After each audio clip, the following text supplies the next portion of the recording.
Good evening. I now invite Pastor Basil Stirrup to do the invocation.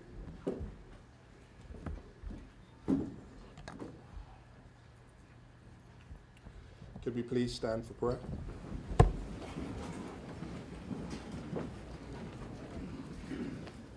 Let us pray. Holy God, we thank you for the opportunity to gather together to discuss this important bill that continues to be the subject of much discussion. We thank you for the organizers and for those who will present the different points of views. And as we listen and learn and contribute to the conversation, we ask for wisdom and insight.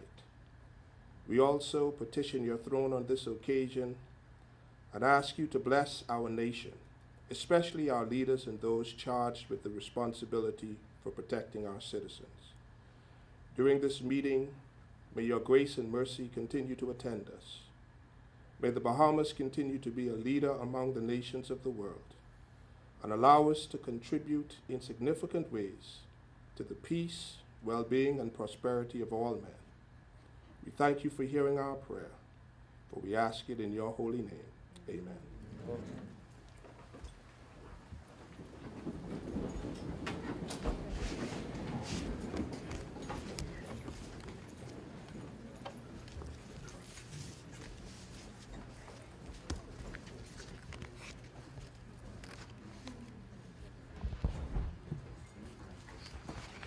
Good evening. My name is Denise Lewis Johnson, and I am the Vice President of the Bahamas Bar Association.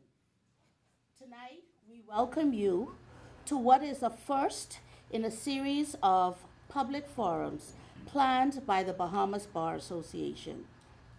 We are joined tonight by members of our Northern Bar via live streaming, and we welcome them. The Interception of Communication Bill first caught our attention when it was being considered by the Christie-led government a little less than a year ago. At that time, it gained the popular name, the Spy Bill.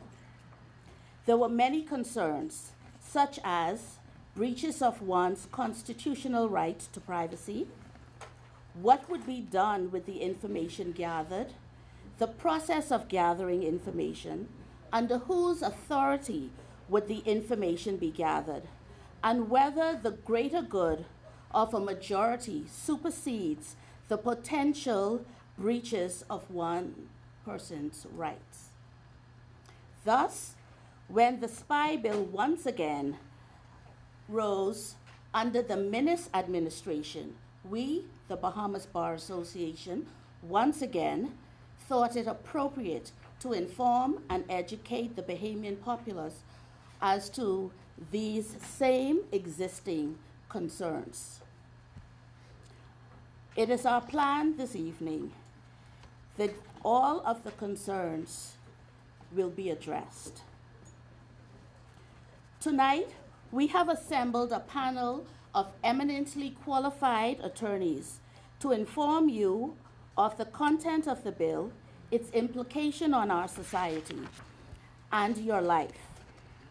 You will be informed on how similar legislation was enacted in Jamaica and how it is working in our sister West Indian country. It is now my pleasure to introduce to you our speakers. We are pleased to have the Honorable Ellsworth Johnson, Minister of State for Legal Affairs in the Office of the Attorney General. Mr. Johnson is a proud descendant of New Bight, Cat Island. Mr. Johnson was elected to the House of Assembly on the 10th of May, 2007, and serves in the Cabinet of the Bahamas. Mr. Johnson is a 1995 graduate of the College of the Bahamas, where he attained an associate's degree in law and criminal justice. In 1997, he enrolled in the University of the West Indies and successfully completed the Bachelor of Laws degree with honors. Mr. Johnson, after obtained his legal certificate, education certificate from the Eugene DePuch Law School in 2003 and was called to the Bahamas Bar in October of 2003. In 2010, he attained the master's degree in corporate and commercial law from the University of the West Indies. Mr. Johnson is very involved in nation building. He is the immediate past president of the Bahamas Bar Association and the former principal partner in the law firm Johnson and Associates. He's a member of the Bahamas Bar Association, Amnesty International,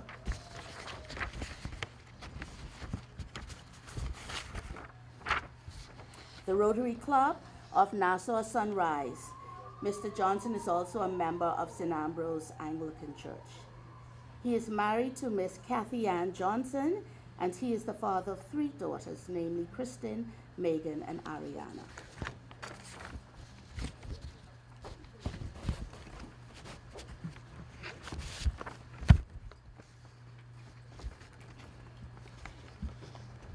Mr. Maurice Glinton, who is presently on his way from Grand Bahama and should be here shortly, is a barrister and counsel and attorney in private practice at the Bahamas Bar as a civil lawyer, primarily in areas of constitutional and administrative law, corporate and commercial law, and extradition. He read law at Cambridge University and is a member of Gray's in London, England, having been admitted to the Bar of England and Wales in November 1980. He has appeared in courts in the Bahamas and the Privy Council since being admitted to the Bahamas Bar in December 1980. He is also a member of the Bar of Turks and Caicos, to which he was admitted in September of 1981. In addition to litigating many precedent constitutional and public law cases before the Bahamian courts and the Privy Council, Mr. Glinton has authored several articles in the area of constitutional law and other areas of interest for local and wider publication. He is a former past vice president of the Bahamas Bar Association. Mr. Wayne Monroe, QC, is the principal in the firm of Monroe and Associates. He is a noted civil litigator. He is known for his innovative approach to litigation. He is sought after for complex and groundbreaking cases. He is known to excel in cases of first impression. He has appeared in all courts in the Bahamas, including the Judicial Committee of Her Majesty's Privy Council, which serves as the final appellate court for the Bahamas. He is a member of the Bar of England and Wales, having been admitted to as a member of the Utter Bar by the Honorable Society of Inner Temple in July 1990. He is also a member of the Bahamas Bar, having been admitted in August 1990. He was appointed to Her Majesty's Council, learned in the law by letters patent, on the 15th day of January 2015. He has served the Bahamas in a judicial capacity, having been appointed and acted as stipendary circuit magistrate from 1999 to 2001. He's also served as an acting justice of the Supreme Court of the Bahamas from October to December 2012. He has served as president of the Bahamas Bar Association and chairman of the Bahamas Bar Council from 2003 to 2006. He's also a member of the Organization of Commonwealth Caribbean Bar Association. Mr. Monroe was appointed an associate tutor in advocacy by the Council of Legal Education for the West Indies in 2000 and still holds that appointment. He tutors advocacy at the Council's Eugene DePuch Law School, situated in New Providence.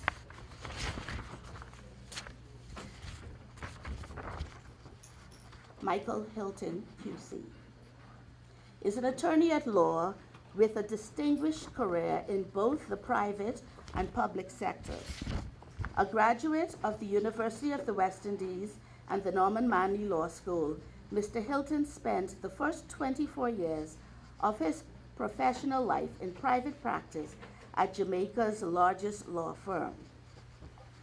In 2001, he resigned from the firm to accept an appointment as Solicitor General of Jamaica, a position he held until he retired in 2007 to return to private practice.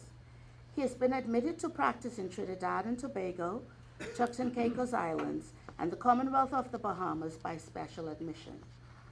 Mr. Hilton was chairman of Jamaica's General Legal Council between 2010 and 2016. He has also chaired other regulatory bodies, including the Caribbean Financial Action Task Force, the Financial Services Commission, and Jamaica's Civil Aviation Authority. In 2016, he was appointed a commissioner of the Regional Judicial and Legal Services Commission. Mr. Hilton has written and published numerous legal articles and has made many presentations at conferences throughout the Caribbean region and elsewhere.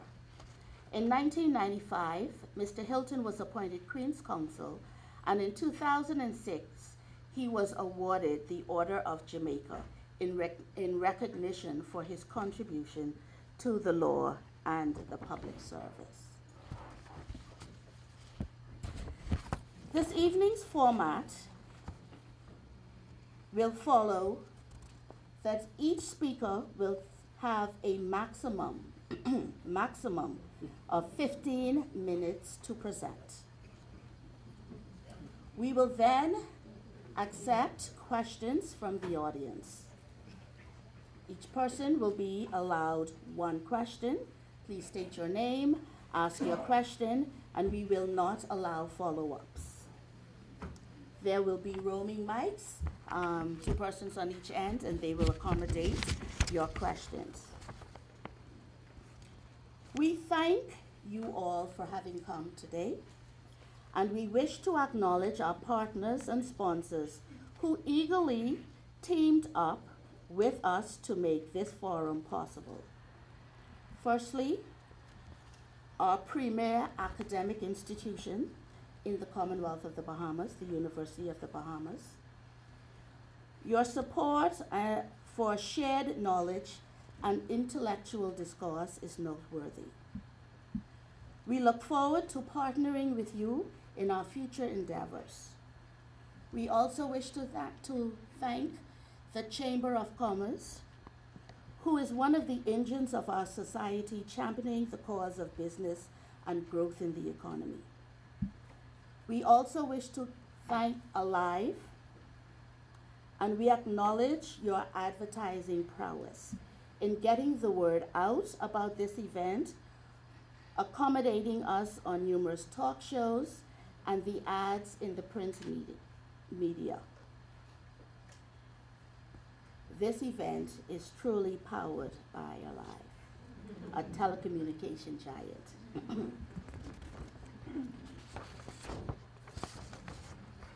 I wish now to call Ms. Crystal Rutherford Ferguson, who will bring very short remarks on behalf of the Chamber of Commerce.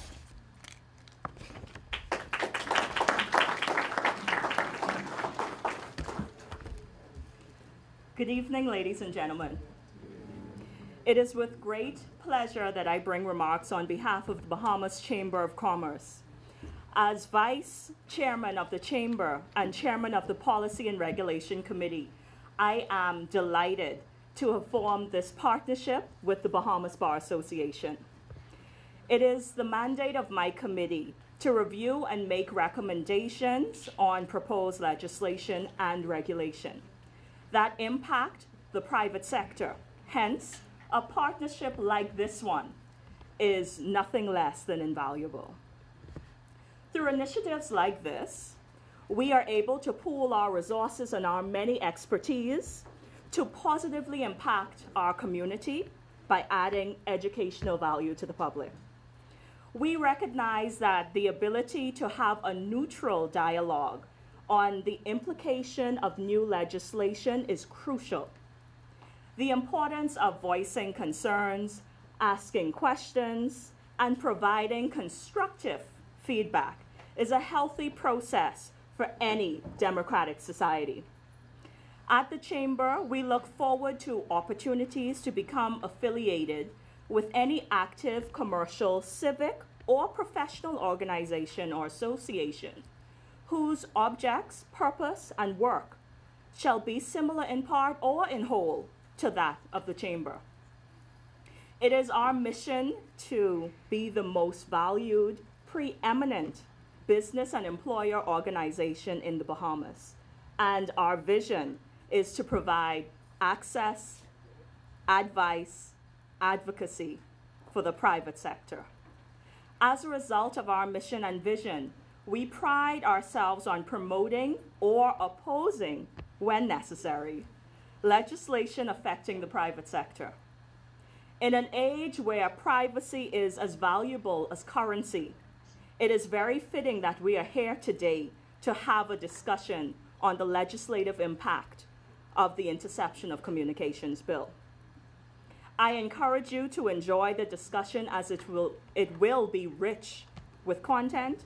I trust that your understanding of the bill, its implications, and its safeguards will be deepened as a result of this evening's dialogue. For those who are unable to be here physically, I would be remiss if I did not mention that live streaming is being offered through the Bahamas Chamber of Commerce Facebook page and through YouTube. So I encourage you all to take out your mobile devices quickly and send that note to someone to let them know that they can still participate through live streaming. Ladies and gentlemen, I bid you a good evening and please enjoy. Thank you.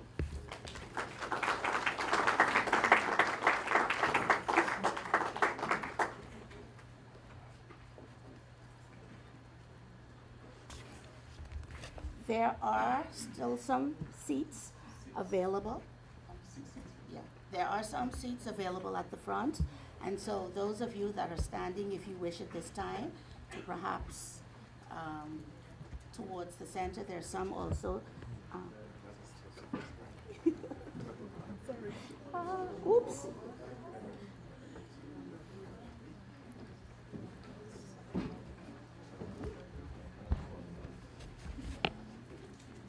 I now invite Minister Ellsworth Johnson to the podium to present.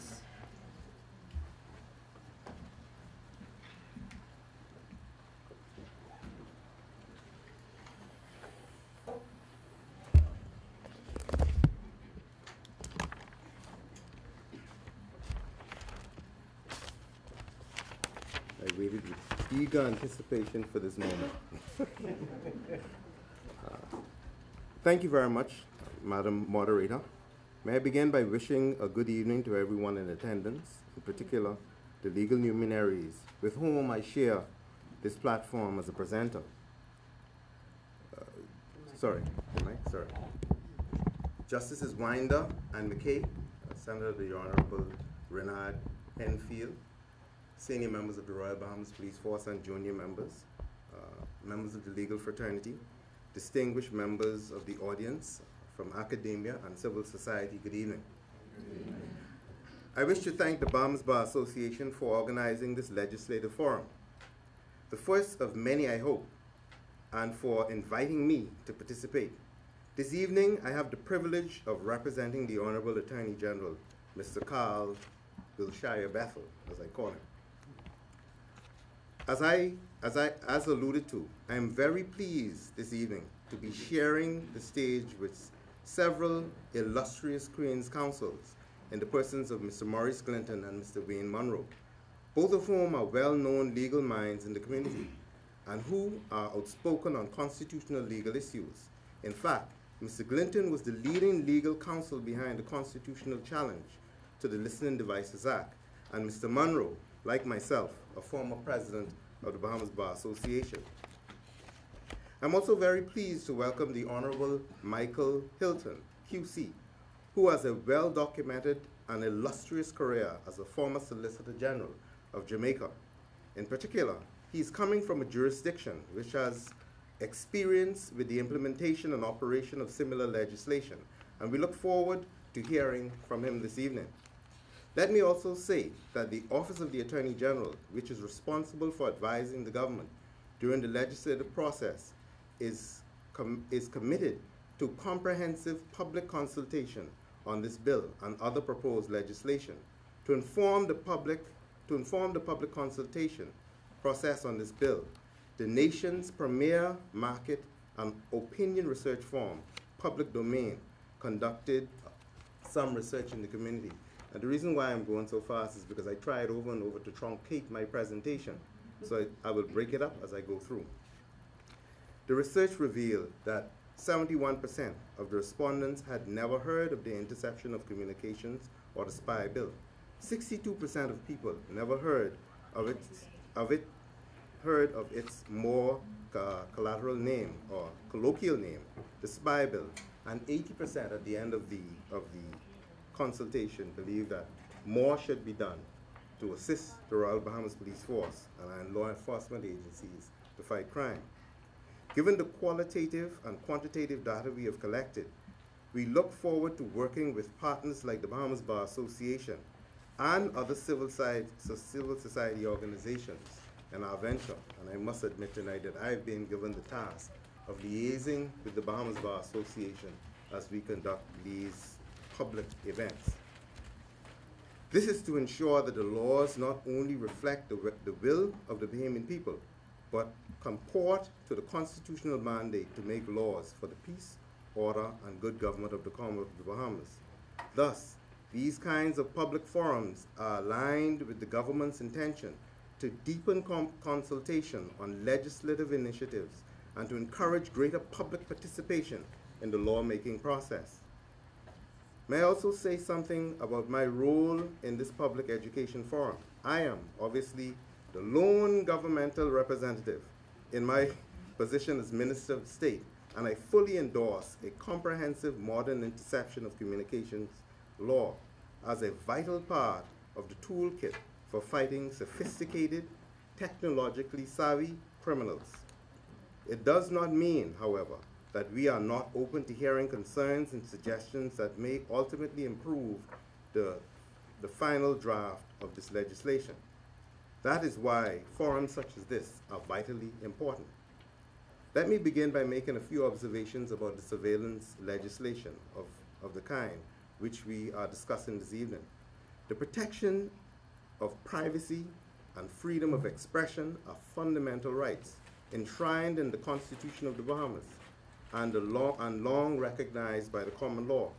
In 2014, the case of Maycock and others on appeal from this jurisdiction to the Privy Council, challenging the constitutionality of the Listening Devices Act, the Privy Council reminded us that privacy and freedom of expression are linked concepts and that both are engaged when considering the modern electric surveillance mechanisms. And one of the most important things in considering this legislation is we understand that it affects the rich and the poor in our society. And the reason why we must have a comprehensive piece of legislation that respects the fundamental rights of individuals is because the majority of us fall below a certain income. And we know very well that to afford legal representation is almost like a luxury in this country. And so we have to create a piece of legislation that recognizes the fundamental rights to privacy. Any legislation which intrudes on privacy, freedom of expression, or interferes with correspondence, rights which are considered basic to human existence and dignity, will always be controversial and strongly opposed. All of the jurisdictions which have implemented similar legislation have experienced significant pushback, and these include the UK, Canada, Australia, Jamaica, and some of the other Caribbean territories. In fact, when the last administration, we know very well, when the last administration brought this legislation, especially the timing of the legislation, there was significant pushback in the community. And I must confess, I was among the voices presenting the pushback. To remedy this, the Interception of Communications Bill 2000, so what we have done, we have made certain changes to the bill, which we hope will be found palatable by the Bahamian community. So when examined closely, the bill permits the interception, and that is the 2017 bill, the interception of communications upon an allegation of the commission of an offense. And it did not say, the new bill now speaks to indictable offenses, not just any offense. And so that is one of the changes that we've brought. It says, to remedy this, the Interception of Communications Bill 2018, we have removed the expansive ground to seek warrants merely for any offense. Instead, the current bill is limited to indictable offenses, as I said earlier. The need for a modern, comprehensive statutory regime to interception of communications. The existing Listening Devices Act was enacted in 1972 and provides for the interception of mainly telephone communications. The Listening Devices Act allows police officers to use an instrument to intercept, basically tap your telephones. But we realize that communications have become so sophisticated and has moved so far that persons aren't only using telephones. At one time, you could just tap on the thing and send in information. Now you have emails. You're also looking at postal stuff. The other day, it was interesting to see that even in the prison, they sent out a communication by way of a video recording. And so if the person in the prison would have a cell phone to send out a video recording, you can imagine that they can send out emails or whatever have you. And I'm certain that some of my former colleagues here tonight will attest that there have been instructions sent from the prison that would have caused certain injury to certain individuals in our community. And one of the things why we're now revisiting the whole concept of the interception of communications is how do we move now with sophisticated criminals who are moving information that we need to protect the average person in our community. But I'll say just a little about the Maycock case. In Maycock, the appellant challenged the evidence obtained by the Bahamian law enforcement through the interception of the appellant's telephone conversation as authorized under the Listening Devices Act. While the Privy Council upheld the constitutionality of the Listening Devices Act as being preserved by the savings clause of the Constitution, they raised serious concerns about whether the law met with current constitutional standards. And those standards, and you'll hear some of the illustrious panel members speak to it.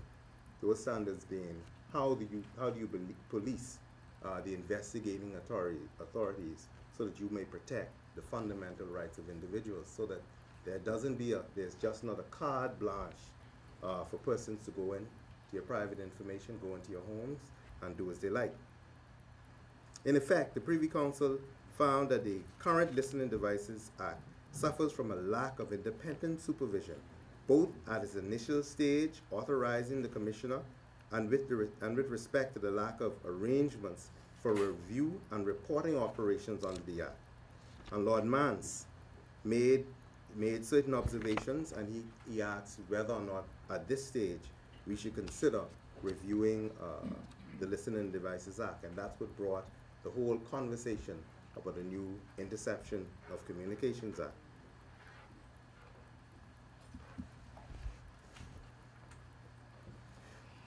So further, we live in a time of heightened security threats, made very real by sinister acts of terrorism and transnational organized crime, facilitated by widespread digital communications.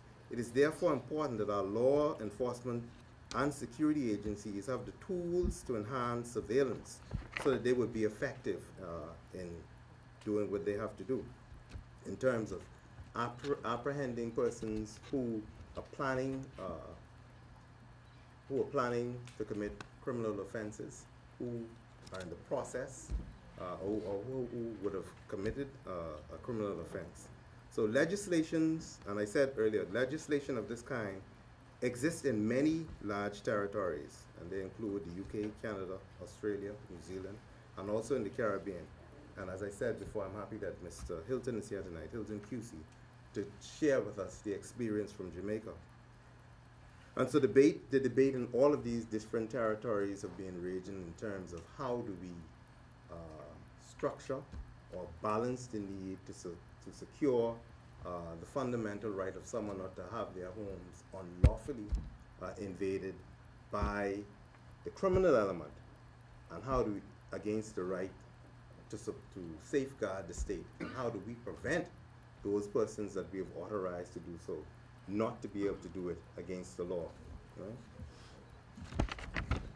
So now I'm going to focus on some basic parameters about the Interception of Communications Bill. The Interception of Communications Bill seeks to address some of the deficiencies in the Listening Devices Act.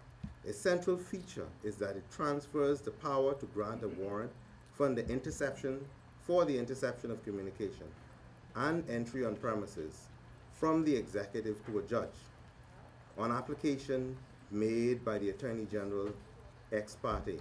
That means that the person to whom the order being requested against would not know that is being done. The judge has to be satisfied that there are reasonable grounds to believe that the warrant is necessary for the prevention and detection of specified offenses. And so as I said before, in 2017, it was for any offense. Now it's for specified offense. And we know that 90% of the matters going before the courts really go to the magistrate's court. So these are for the indictable offenses that really go in the large part before the Supreme Court. The application has to be in writing and must be supported by an affidavit. There are certain exceptions when there's an urgency for the application, and so you may not follow the particular form by way of an application or an affidavit, and the AG is empowered to go and get it, but he must then bring that matter before the court. Can I have a structure on time as to where I am? Who's the timekeeper? Okay. In the other place where I'm at, when time is gone, it's gone. Thank you. 3 more. I have 3 more minutes. Only 3 more. Okay. So let me cut. So you would understand that we've also put in the new act. We've reintroduced the Listening Devices Act, so we've not gotten rid of it. But the Privy Council made certain observations about supervision and whether or not the police commissioner should, under that provision, and it's in part 4 of the Interception of Communications Act, that the police commissioner should not just be able to give an order for a phone tapping, but that he has to, it now goes to the Attorney General, and the Attorney General will consider it as to whether or not he would get it.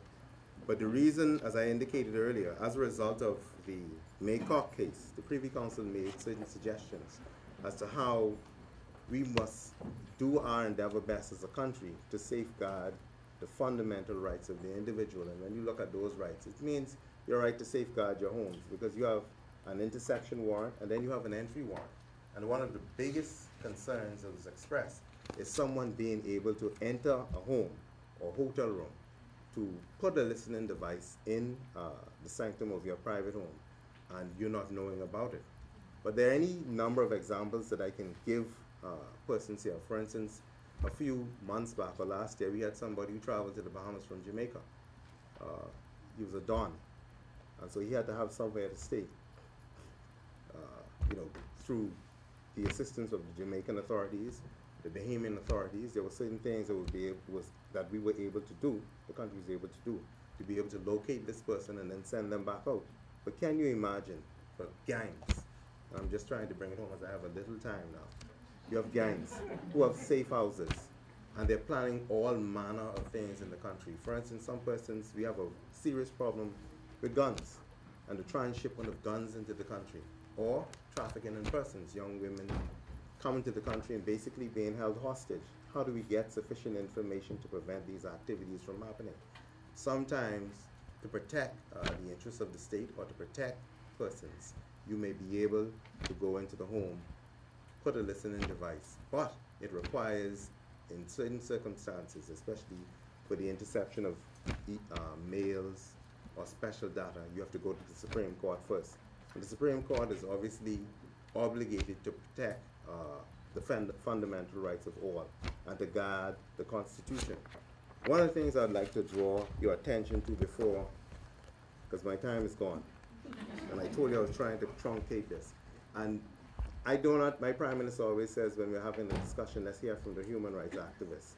And I brought a book here this evening that I was reading by Lord Tom Bingham, and he looked at the whole terrorism issue and surveillance, and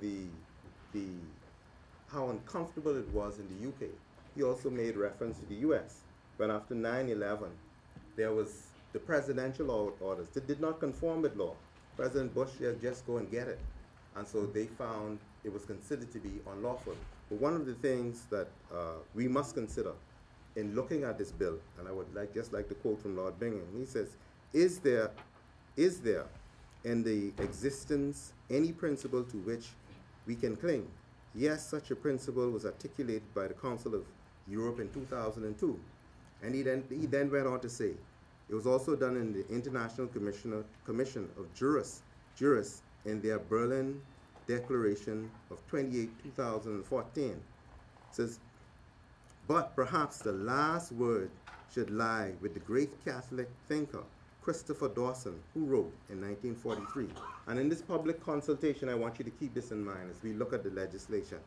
And he says, when Britain and the United States were pitted against the great evil of Nazism, he says, as soon as men decide that all means are permitted to fight an evil, then their good becomes indistinguishable from the evil that they set out to destroy.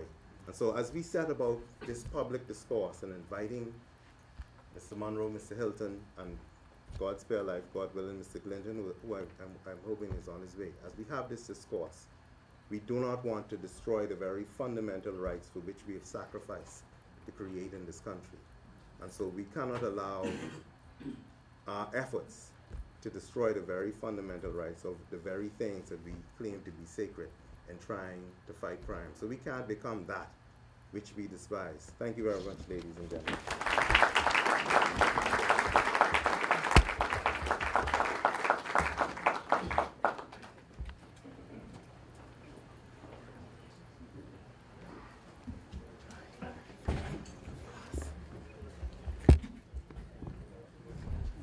We're going to find a little more seating for those of you at the back. And so while those chairs are being placed, there's also one that's available right at the front. Anybody that wants to take that, it's right at the front.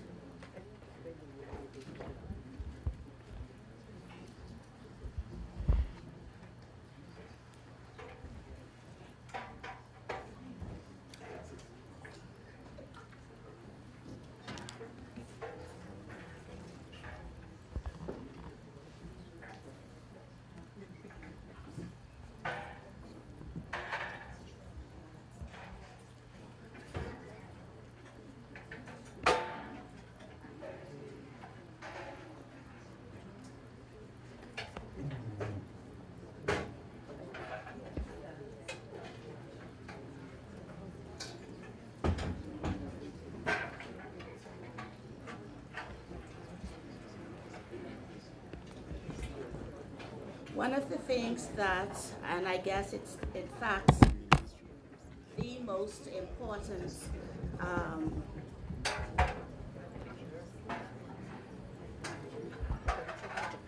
point I ought to have made in relation to Mr. Hilton, with all of the attributes and accomplishments, I would say that his greatest is that of his lovely wife, our very own, Keva Hilton, who is a Bahamian citizen that he's married to for many, many years. And so we claim him as well as part Bahamian, albeit he's bringing the Jamaican perspective this evening. At this time, I'm going to invite Mr. Hilton to the podium to make his presentation. Thank you.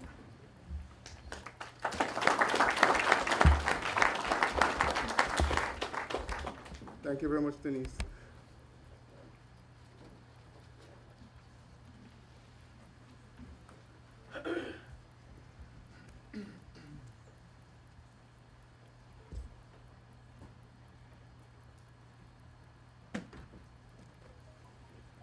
since I don't recognize many of the people who protocol might otherwise require that I address, you will forgive me if I just say good evening, ladies and gentlemen.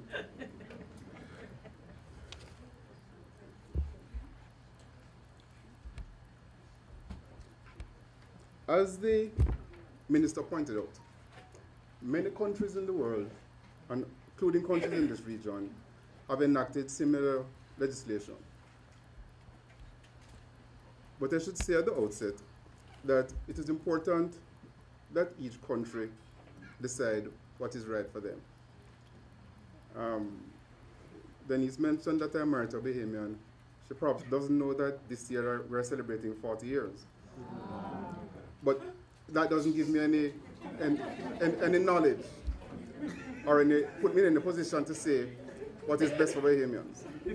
And that's why public forums like this are so important, because the people need to know what is in the proposed law, how it will affect them, and as the minister said, put you in a position to indicate to your elected representatives what you think is right.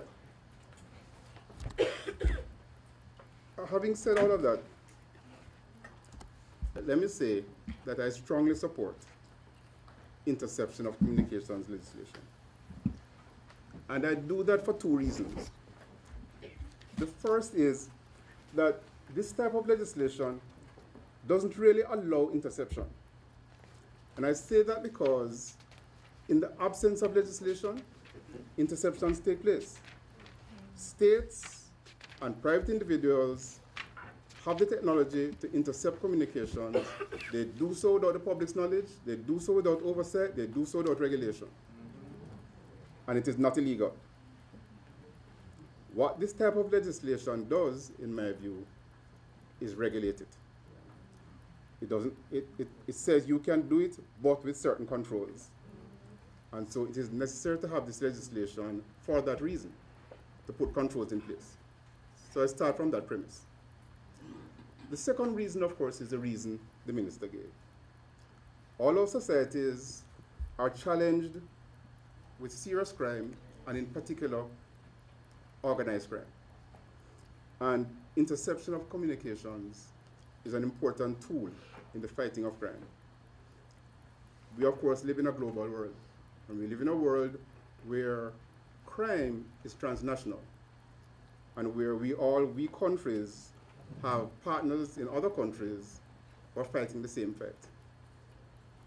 And the ability to share that kind of information, receive and give, is important in that crime fighting effort. Legislation was passed in Jamaica in 2002. At the time, I was a Solicitor General, and I was for the years that followed as it was implemented. I think that it worked well and has worked well. There have been no indications that it has been abused. And that is due in large part not only to the provisions of the Act, but to the mechanisms and protocols that we put in place at the time that any society needs to put in place. There are things that the Act itself will not say. I'll say a little more about that. But I want to flag from the start that we're talking not only about the actual contents of the legislation, but the rules that are put in place when the legislation is going to be implemented. However, the Minister also noted that this legislation allows an intrusion on our constitutional rights. It allows an intrusion on our privacy, and depending on the extent of the legislation and of the various things that it allows, because as the Minister also noted, this bill not only speaks to intercepting communications, but entry on premises. All of these things require that the rights must be no more affected than is reasonably required. Because what we have is a situation where we need to balance the importance of the crime fight against the public's rights. You start with recognizing that some intrusion is necessary, but you need to keep that to a minimum. And you must also put in place safeguards, because with the best will in the world, there is a temptation for abuse. And so you need to do those two things. We have here a bill which, generally speaking, is similar to the legislation that has been effected in other places. I'm very familiar with Jamaica's law. I am fairly familiar with the law in Trinidad and Tobago, where I also practice. And I have done some research on the UK Act. And the dates are somewhat important because they best practice internationally as to how these type of legislation should be formed has changed over time. So that Jamaica's was 2002, Trinidad is 2010, you will see things in the Trinidad Act that are not in the Jamaican Act, which you should do, and so on. And the UK Act, being the oldest, is the weakest. So the dates are important. The 2017 bill that the Bahamas Parliament is considering is, generally speaking, similar to those other pieces of legislation. But there are differences, and there are some concerns that I have in relation to the bill that I would like to mention. Ironically, my first concern is a matter that Minister noted as a strength. Interception legislation, all the ones that I've seen, involve interceptions based on warrants, and there are warrants which are initiated by the security forces. So the Jamaican, Trinidad, and Bahamian draft legislation all provide that the warrants must be issued by a high court judge. The difference is that in Jamaica and Trinidad, the commissioner may make an application to the judge. The Trinidad, the 2017 bill said that the commissioner must ask the Attorney General to make an application. Now, I know that there's a very good reason why the drafters of the bill did that. But there are a couple of reasons why this is undesirable. The first reason is that and the bill specifically says this. The Attorney General can say no. So if the commissioner says, I want to make this application, the Attorney General, the bill says, can say no if he or she considers it would not be in the public interest. And what that does is it gives the political directorate a veto power over whose communications get intercepted. Now, I want to be clear. The bill doesn't allow the Attorney General to initiate an application. So the Attorney General cannot decide to go and apply for an interception without the Commissioner starting the process. But the Attorney General can refuse to allow it to go forward. Veto power. The second, the Attorney General, of course, is a political appointee, a member of cabinet. The political directorate then has advanced knowledge of all applications. Now, there was an incident in Jamaica a few years ago where the US authorities were investigating an alleged drug dealer who was alleged to have close connections with the government in Jamaica. And I'm not suggesting here, please don't quote me as saying this, that there was an interception issue. But if there was,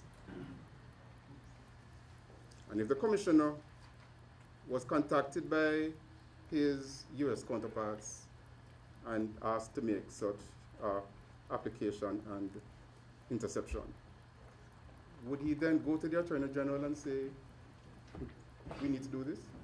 It would put the commissioner in an impossible position. My comments, of course, have nothing to do with the present Attorney General, who I don't know, but this law is not being passed for the present Attorney General or the present government. I think it is undesirable for the legislation to have that requirement for these two reasons. Now, I know why, as I said, the government has included that. The Maker case, to which the minister referred, which I call the New Bold case, was a case where, dealing with the Listening Devices Act, there was a criticism of that law because the commissioner could act without the Attorney General's oversight. But there's a fundamental difference between the situation that the Privy Council was considering then and what we are considering today. They were considering the Listening Devices Act. And under that act, the court was not involved. The commissioner could issue a warrant. And the criticism was, a very valid criticism, that the public would have greater protection if the Attorney General provided some oversight over the commissioner. And I'm sure, even before the minister said it, that was why they have put in this bill that the Attorney General has this oversight power. But of course, the difference is, under the bill, the commissioner will not issue a warrant. It will be the court. And the court doesn't need the supervision of the Attorney General or anybody else. So that it seems to me that this is a provision one might reconsider. And if I can just jump to the end, I'm going to discuss at the end, as I said, the question of the protocols. The commissioner is not an attorney. I don't know if this commissioner is. But in practice, if the commissioner wants to make an application to the court, the commissioner may well be going to the Attorney General's chambers. There needs to be, we thought, when we were doing it, a protocol as to how such applications are dealt with and how such communications are dealt with. And if it is to be done by the Attorney General's chambers, does that chambers have a system whereby the officers who have responsibility for those applications do not communicate them to the political directorate? Although the Solicitor General answers to the Attorney General, the Solicitor General does not answer to him or her on issues that have possible political connotations, or that issues such as this, because the interception of communications, for it to be, as I said, the greater safeguard, that information needs to be kept in a particularly narrow field and a field in which the public can have more confidence. And in most countries, again, let me not speak for the Bahamas, in most countries, while the public is generally distrustful of various levels of authority, they trust the courts more than they trust politicians. And maybe they trust the security forces more than both. I don't know. But it's desirable, I think, for that separation of the political directorate from this process to be done. And I think finally on this point, that's also for the protection of the political directorate. Because if there were to be interceptions and if information were to leak, the first person people may suspect is the Attorney General or the political director. So for their own protection, it may not be a bad thing to keep them out of that process. Are you looking at your watch already? No. The second item that I want to mention is the basis of the warrant. Now, everybody accepts that the primary reason and justification for this entire process, for this type of legislation, is the need to fight serious crime. And the minister noted that one of the criticisms of the previous legislation and the previous draft bill is that it didn't limit the type of offenses that can trigger the process. And I think he noted that that limitation has not been placed. The copy of the bill that I have, though, and I noticed the minister referred to a 2018 bill, and I don't know if there's a later draft, but I have a 2017 bill. In section 5.1a, it says that a warrant can be sought and issued that in addition to crime-fighting reasons, in the interest of public order public morality, and public health. And these are all alternatives. Now, I think the problem that this gives rise to is, I think, fairly obvious. This is a significant widening of the bases on which an application can be made. Because it's one thing to say that it is for the fighting, detection, or prevention of serious crime. And it's another thing to say it's for public health, let us say. So it's a widening. It is also vague and possibly subjective. Because we can have many debates as to what constitutes public morality and what justifies an interception to contest public morality. And I'm not debating here whether it is right or wrong, but it is, if we start from the premise that you want to have the minimum intrusion, it would seem to me that we should recognize that an intrusion which allows intervention and interception to consider issues of public order and public morality is a very wide basis. Then there is the duration of the warrants.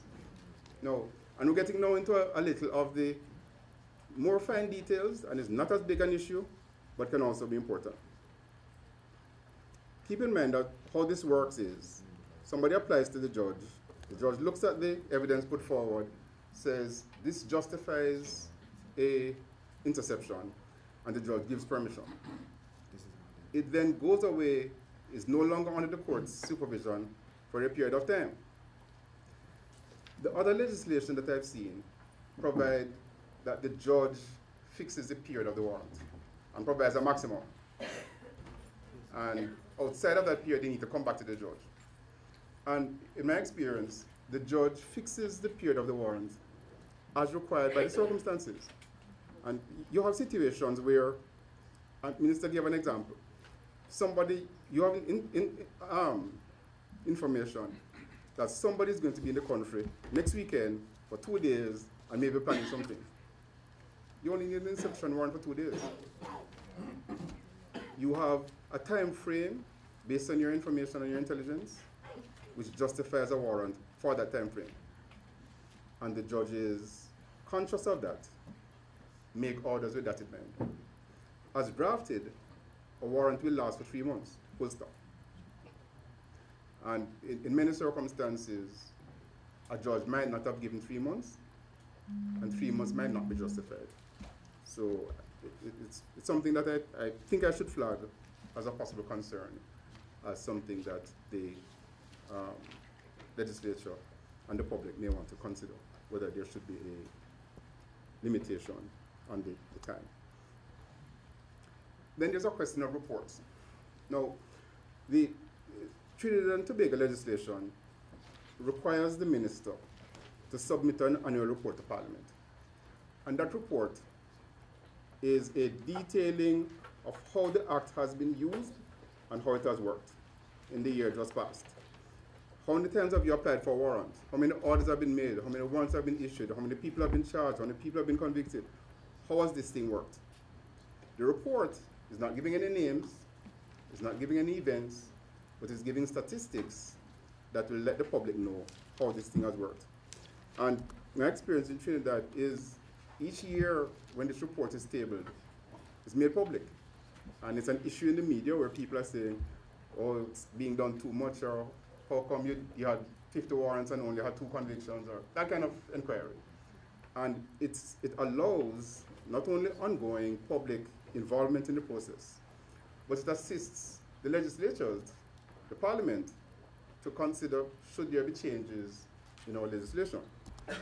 In the UK, in their 30-year-old system, the Secretary of State issues warrants, but the Prime Minister has to appoint a High Court judge, sitting or retired, who must oversee the carrying out of the function. And that High Court judge, The Secretary of State doesn't need to go to the High Court judge in advance, but the High Court judge can require documentation, can ask questions, can generally see how the process is working. That judge must prepare a report, send a report to the Prime Minister, and the Prime Minister must lay it in Parliament. And when I looked at last year's report, it had all the details that the Trinidad Act requires. And I suspect that the Trinidad Act was modeled off that reporting process. I just mentioned that the UK legislation doesn't require the report, require the detail in the report, but convention has obviously set it out. And in practice, they do have all those details. I'll just say that this is not in the Jamaican Act, and one of the benefits to me of having been involved in this process is I have found things that I'm going to suggest should be changed in the Jamaican Act to make that better. But, and it may well be that when I say the Jamaican Act has worked well, it's because people don't know as much as they should. I saw an article online in the Tribune of February 10, 2017, which said that the bill either contained or would contain a similar reporting requirement. And I just like to observe that the bill I've seen does not. It may be that this is a non-point because it's there and it's going to be there, but I flag it because the copy of the bill I have seen doesn't have it. And I think that it is something that is desirable. I have two blank screens. Entry warrants. There are two separate regimes in the bill. There is a regime for the interception of communications, which says a judge can allow you to tap a telephone or to intercept an email or to get your postal mail. And then there are entry warrants, also issued by a judge, also issued on the same basis, which allow entry into somebody's premises to place a listening device. And when the minister said that the bill, I think he said, retains the Listening Devices Act.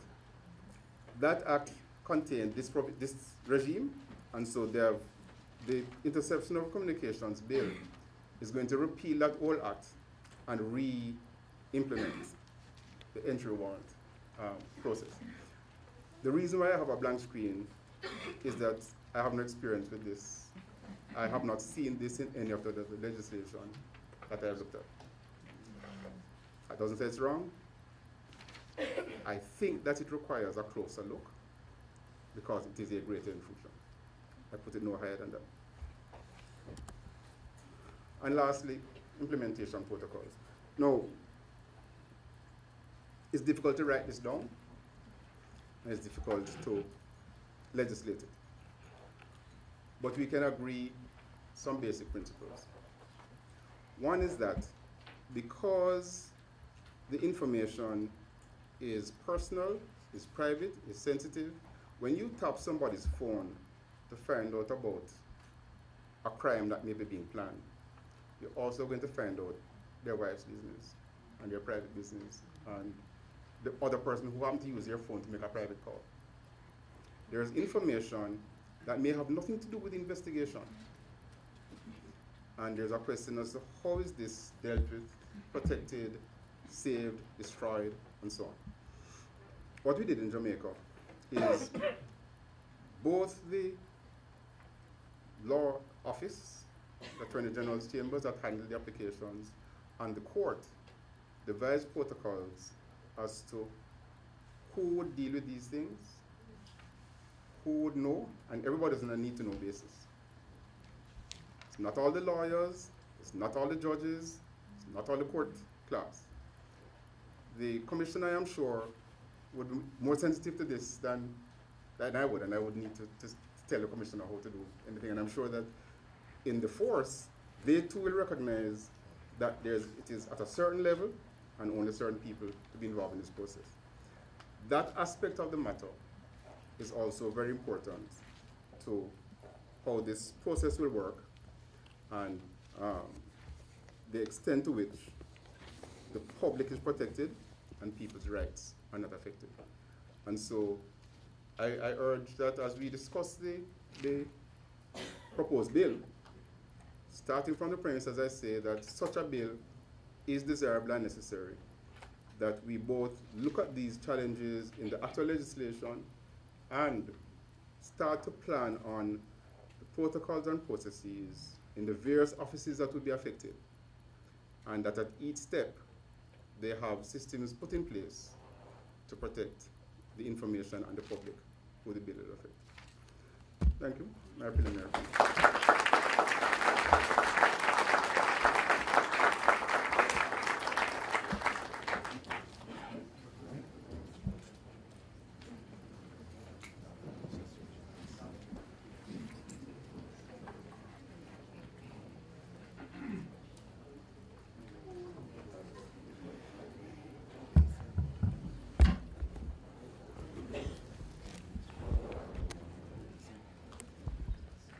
Good evening, all. I'm not going to recite protocol, and I'll confess at the beginning, I was meant to follow on after Maurice Clinton, who would give you the history. Excuse me 1 minute.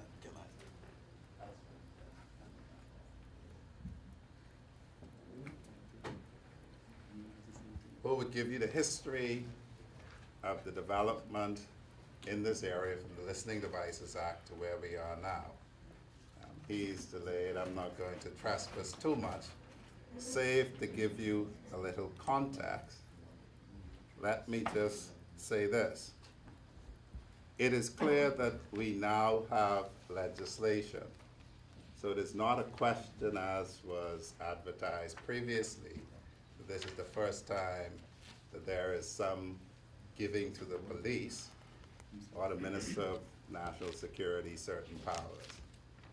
To understand the context, one has to look at the legislation that we presently have, because there is a choice of doing nothing, and if you choose to do nothing, the point that I certainly made then and I made now is the existing law says this in Section 5 of the Listening Devices Act. Firstly, Section 5, subsection 1 gives the minister responsible for national security this power. It says, where the minister responsible for national security is satisfied that the interests of the defense or the internal security of the Bahamas so require, he may in writing authorize the use by any person, not just a police officer, any person specified in the authorization of a listening device for such period not exceeding 30 days and in such manner as may be so specified. So the existing power of the Minister of National Security up to the point of the introduction of any different provision is, if in his judgment you are threatening the interest of the defense of this country or its internal security in any way, he can give me permission to use a listening device. Any person he chooses. That is the existing law. The second provision is the one that has been discussed, where the Commissioner of Police, after consultation with the Attorney General, is satisfied of the investigative powers. And so to be clear, as was said then, we repeat now, we have provisions. And the provisions provide very broad powers to the Minister of National Security. Now we're a particular country, eh? About 300,000 people, all mixed up together, all mixed up in everybody's business. And all you need to do is, during this time that you have been in here, I am willing to bet, if I were a betting man, you would have received at least 50 WhatsApps on your phone containing other people's business from any number of sources. You may receive photos of young men being reduced to custody. You have seen photos of young men behind the charge desk. So we are a particularly nosy bunch of people. That's our social context. And so the issue is, are we going to leave that as is or not? Now, the government accepted, both administrations, the Christie administration and the Minnis administration, have accepted the invitation or the suggestion by the Privy Council to revisit this form of legislation. If I may say this, the English have this view of saying they can govern themselves by conventions because they are civilized and they don't need to have written laws as us in the colonies do. But they have two pieces of legislation that deals with this issue. One is a piece of legislation called RIPA from 2000 that is about so thick. And this is their investigatory powers legislation that's that thick. Now you compare that to our proposed legislation, which is this thick. And so the English in this area have chosen to specify for themselves certain specifics that we thus far have not. Now, during Michael's presentation, Ellsworth has shown me there may be some differences between a draft that Ellsworth has, that Michael has, and that I have. But let me approach this in this manner. Eh? We are now in the consultative stages of legislation. As lawyers, we are used more readily to arguing a matter when the legislation has been passed, when it is set in stone, when we then have to sit down and tax our brains about what angle can we put on this, how can we argue a constitutional breach or some item. This is not the exercise that we are engaged with here. We are engaged with inviting the Bahamian public to say, through its government, how do we wish to see the balance struck between providing the police with adequate powers to do their jobs and yet protecting our rights. Because, you know, there's a famous quote from Ben Franklin when he says, those who would give up essential liberty to purchase a little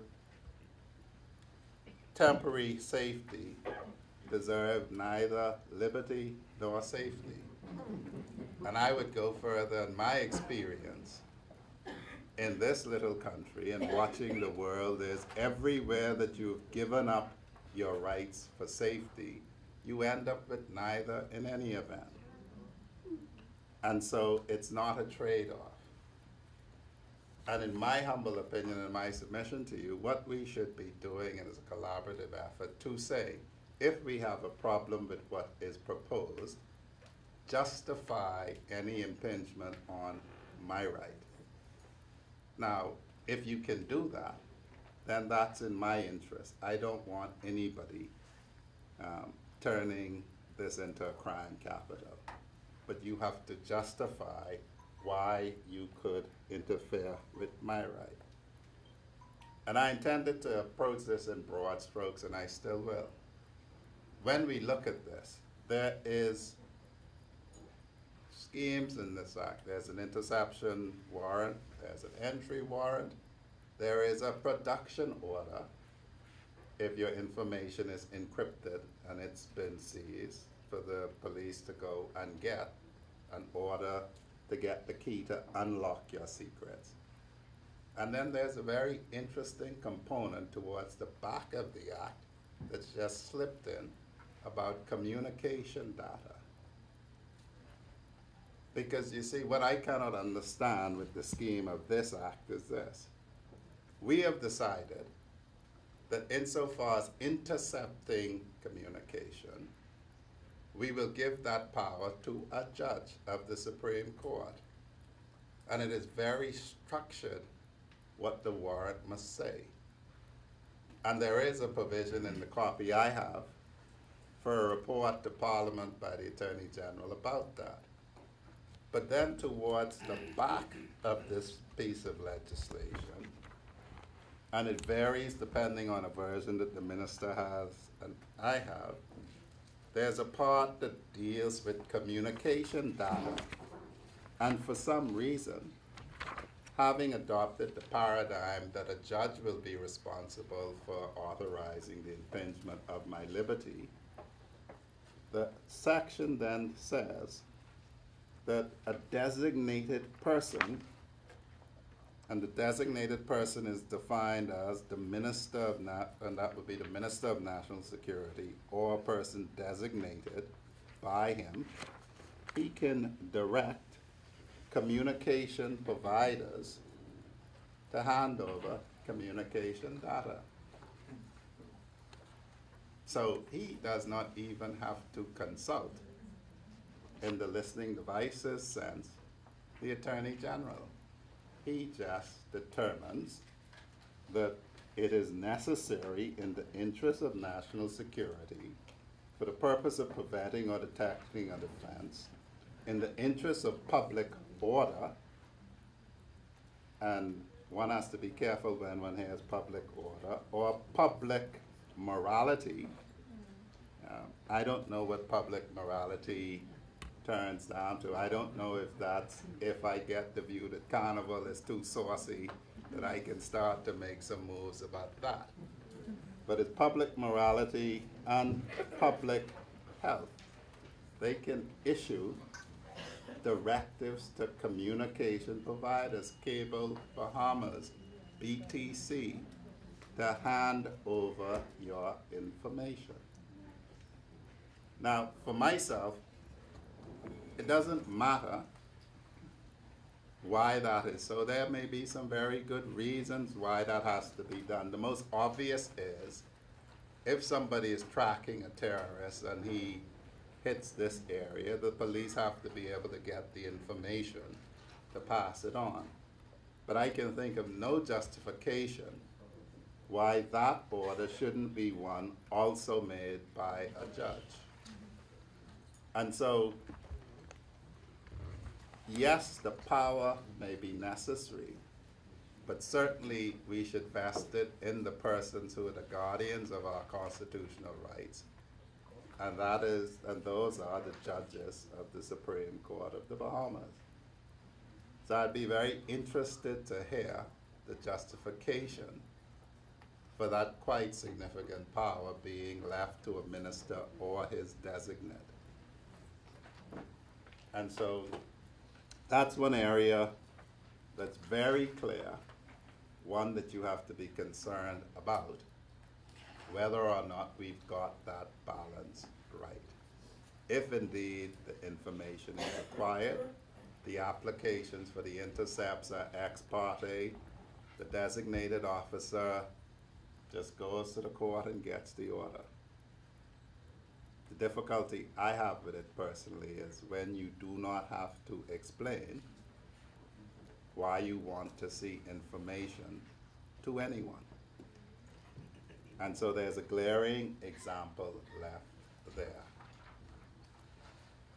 The other issue that one finds is the English have done something very interesting. The cases that you will find reported on RIPA makes it very clear that an interception order can be made to intercept the communication that passes between a lawyer and client.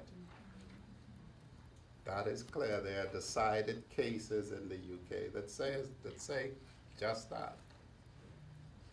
RIPA orders have been made targeting journalists and their sources.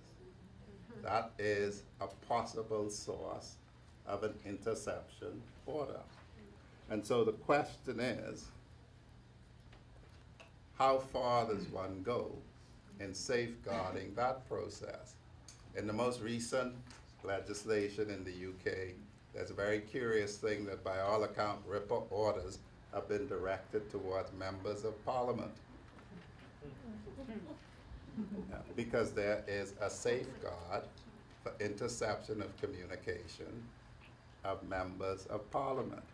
And the joke I tell to my colleagues is, we concentrate a lot of power in the hands of the Prime Minister. He gets to appoint everyone of note.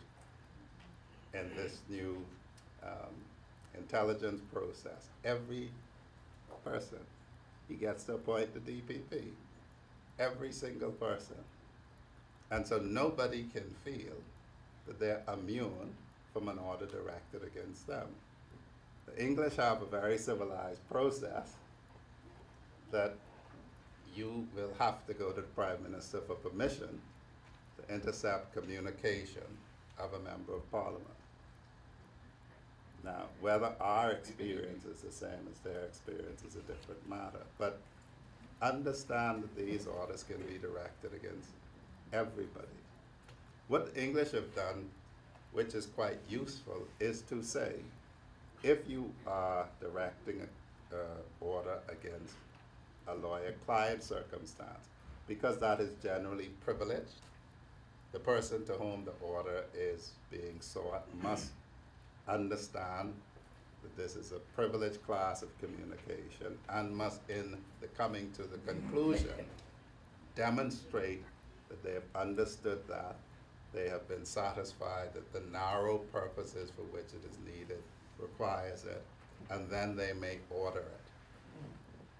And so the English have gone through a lot of headache in saying when you are trespassing on areas of attorney-client privilege, journalistic confidentiality, and in one instance, the relationship between a member of Parliament, a parliamentarian, and a constituent, additional safeguards are necessary. There is not one point in our proposed legislation where we treat with those subject matters.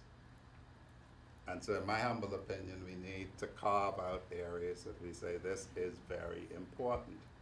If I were a Catholic priest or an Anglican priest who took confession, the question would be whether or not you address specifically the priest-penitent relationship. Not that you don't direct an order in that direction, but you must be mindful that you're breaching what is generally taught as privilege and be more circumspect in it.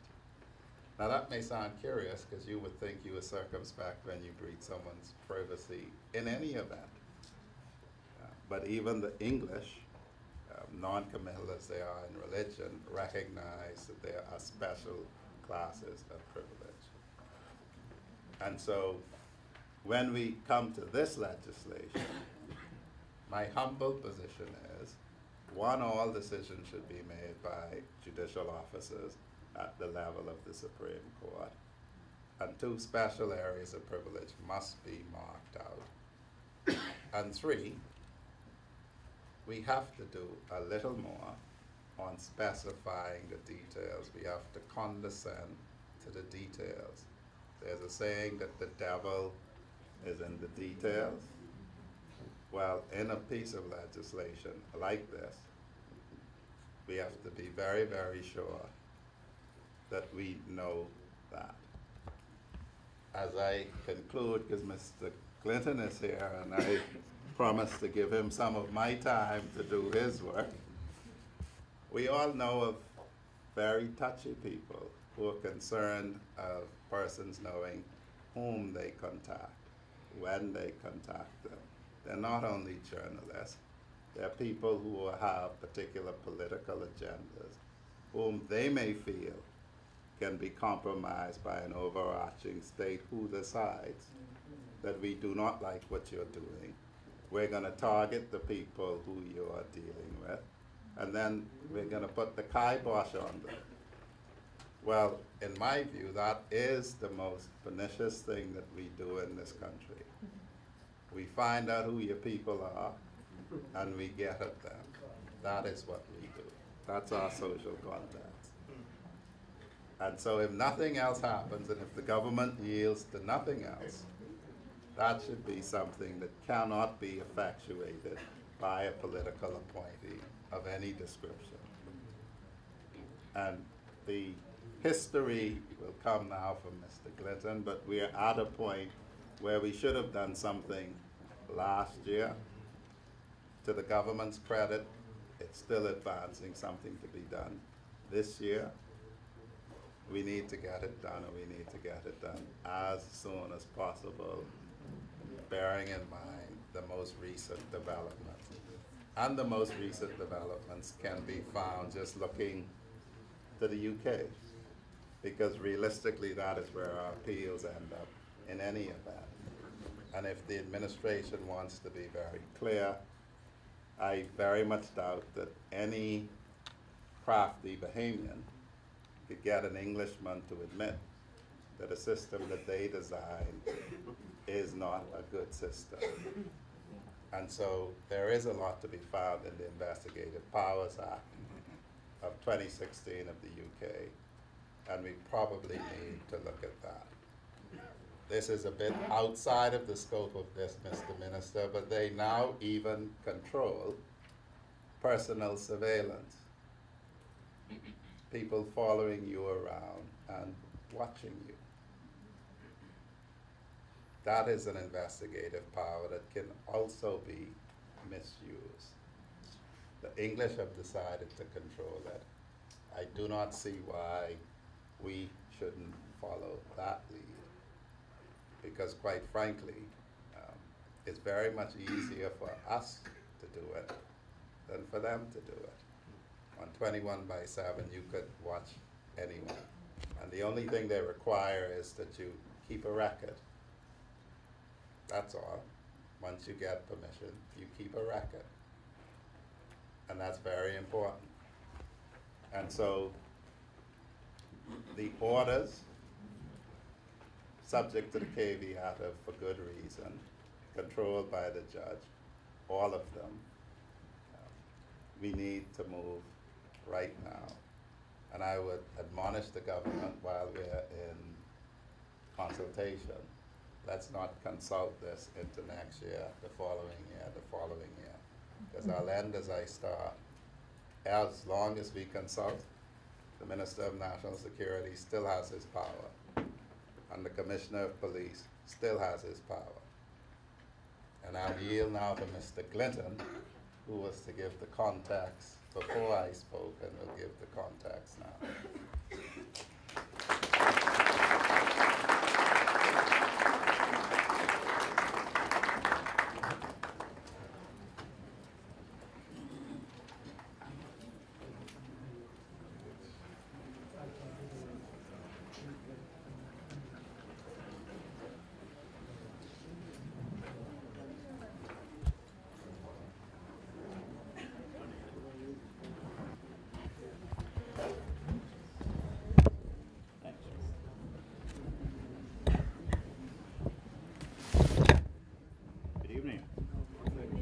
I must apologize for my latency this evening, and I think I am going to be the poorer for it, because undoubtedly you've been treated to a wide discussion of this so-called spy bill.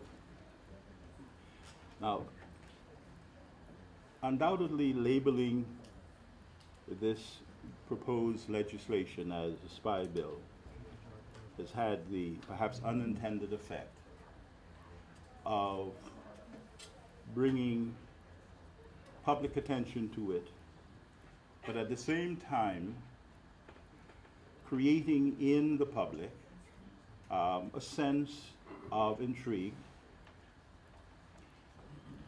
and not particularly interested in the passage of the law, even though on the other side it is quite clear that as far as the law enforcement agents of the state are concerned, it is to be celebrated as a necessary tool in the fight against crime. That has a particular appeal, obviously, to those persons who they would say put their lives and reputations on the line every day to make sure to see to our security. And where it is possible, they would just as soon be able to inoculate us by being able to intercept the communication of information, not the innocent kind that so many of us would think that we engage in, but very often the more sinister kind, that is sinister in the sense that it is concerned with activities generally to be categorized as criminal. Now, I must thank the other panelists for holding on for me, because it was my intention, after discussing the division of labor with one of my colleagues at the bar, to suggest that the best approach would be, in fact, I think it's almost essential to do, to conduct a kind of forensic analysis of this legislation.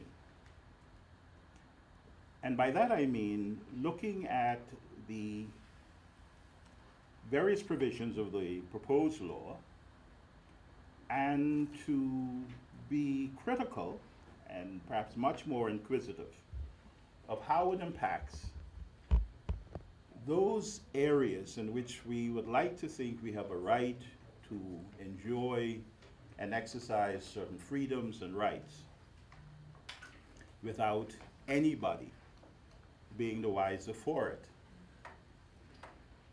Now, I could tell from the part of Mr. Monroe's contribution which I caught that there's another part of it which is extremely interesting, and that is, how do you police the power which, and the so-called discretions, which Parliament has seen fit to arm the agents of the state with? We know that the Constitution itself establishes certain organs by which these powers are to be reviewed, checked, and in some cases,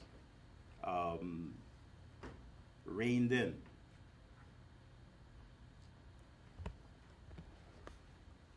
This law, though, as some of you will appreciate, is extraordinary. Not to the point of uniqueness, mind you, because, as you can tell from, and you may have been told from not just Mr. Monroe's contributions, but from Mr. Hilton and indeed Mr. Johnson,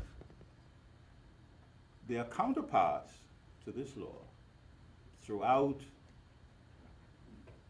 our known universe.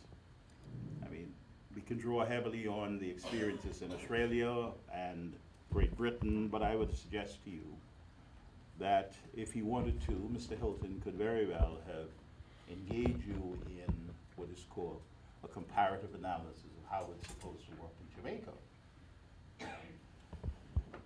But I know how it has worked here.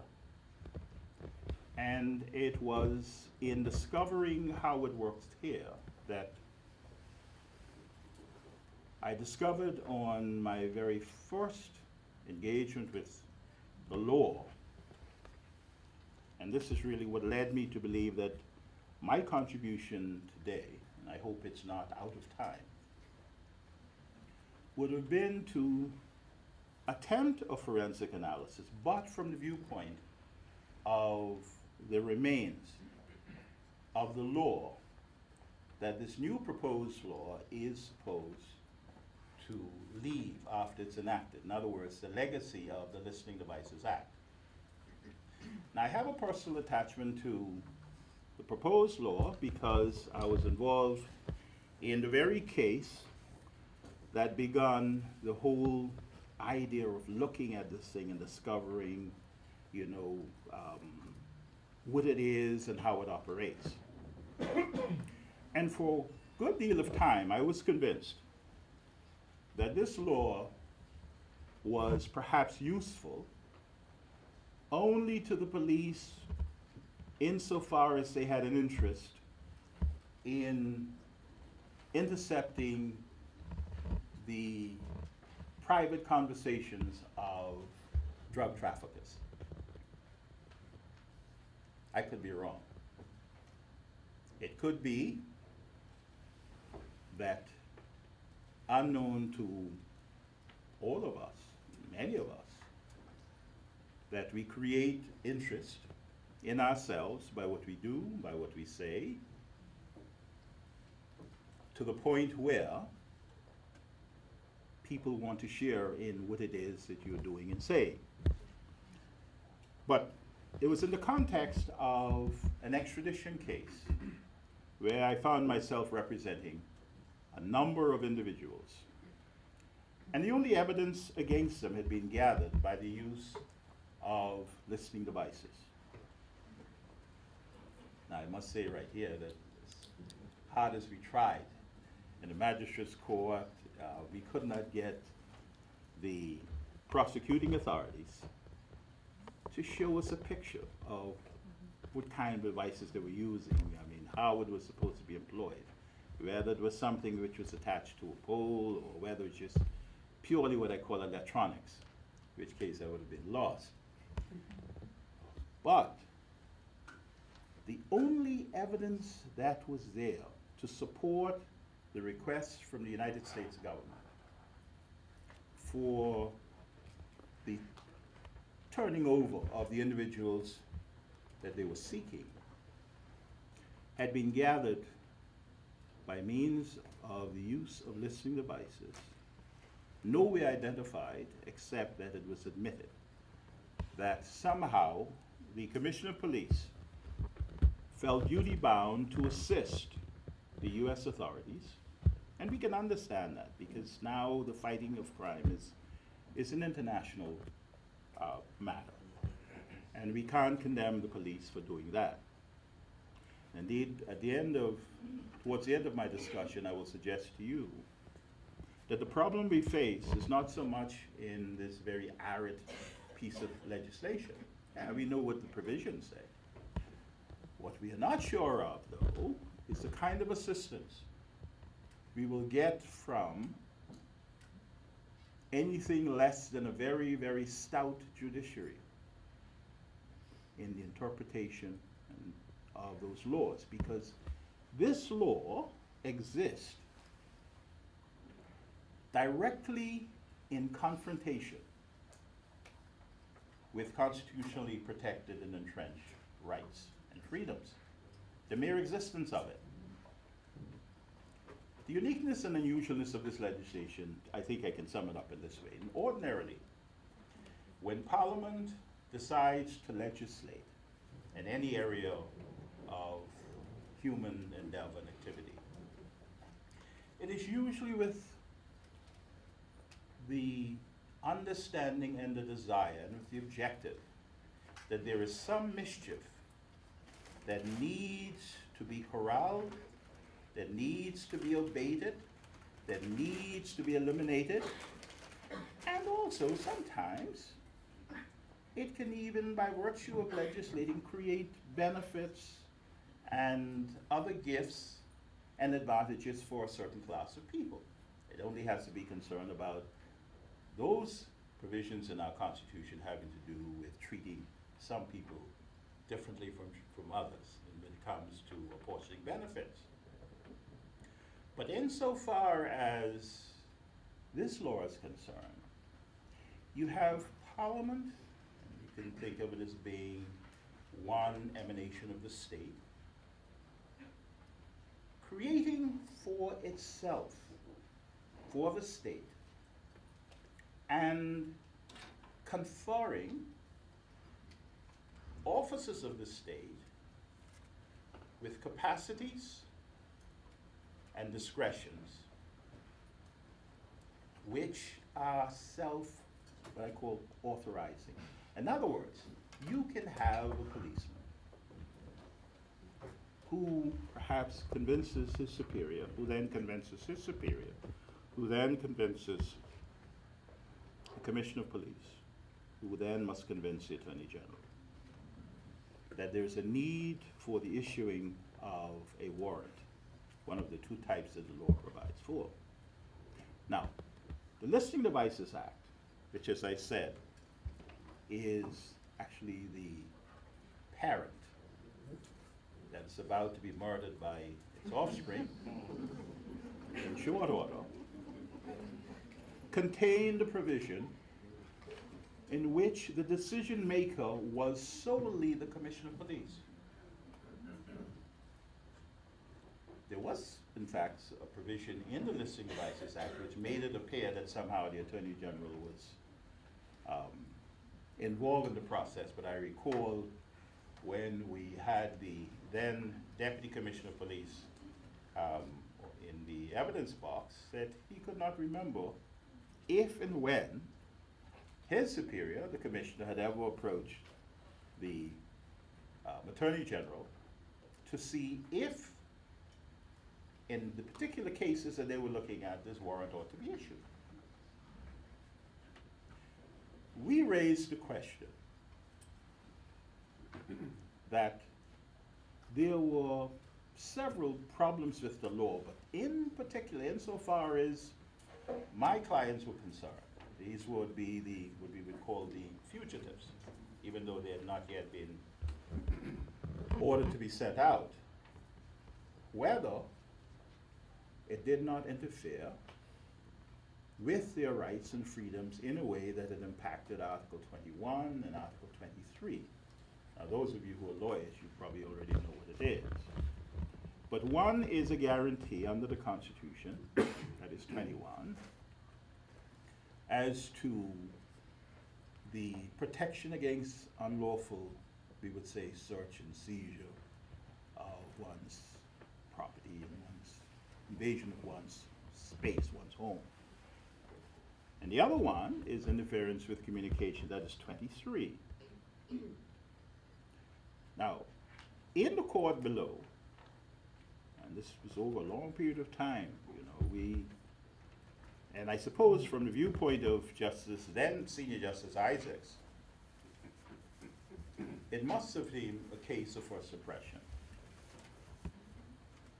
But he had a difficulty.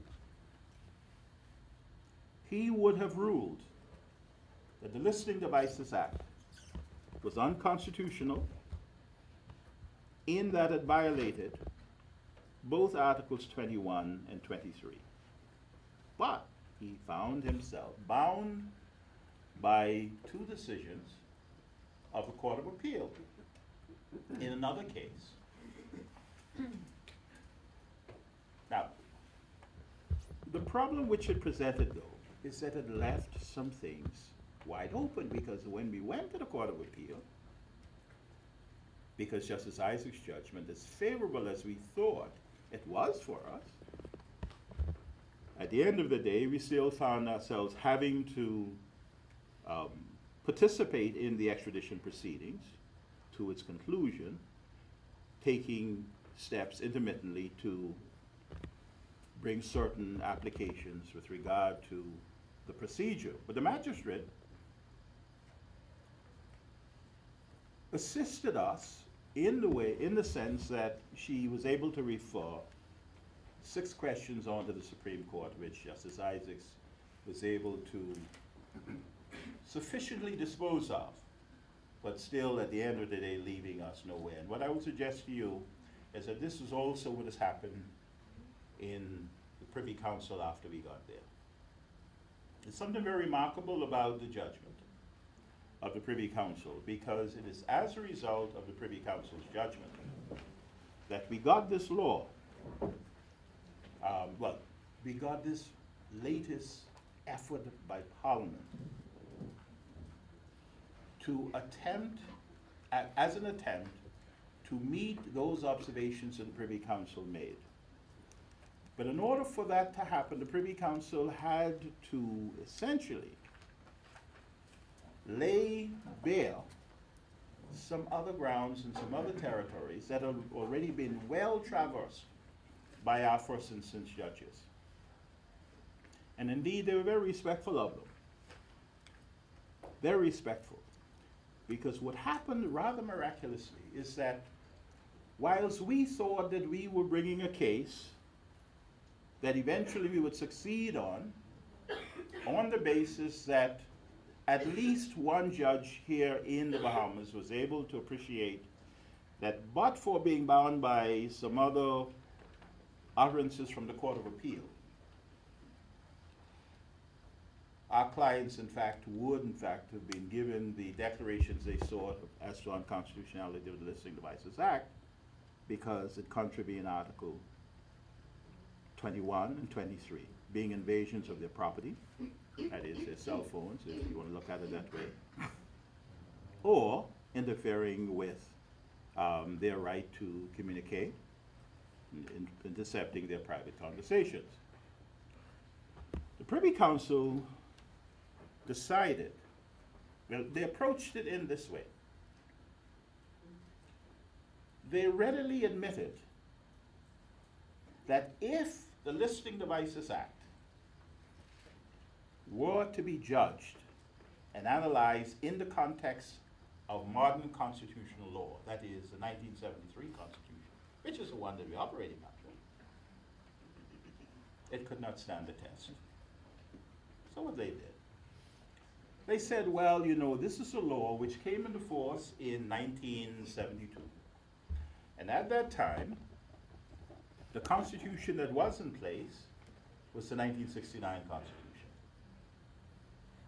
And the 1969 Constitution did not seem to go so far as, for example, the American Fourth Amendment or the First Amendment, or even so far as the Canadian jurisdiction on their Section 28 of the Charter. But it had left us in a position where, even though what was then Section 7 under the 69 Constitution,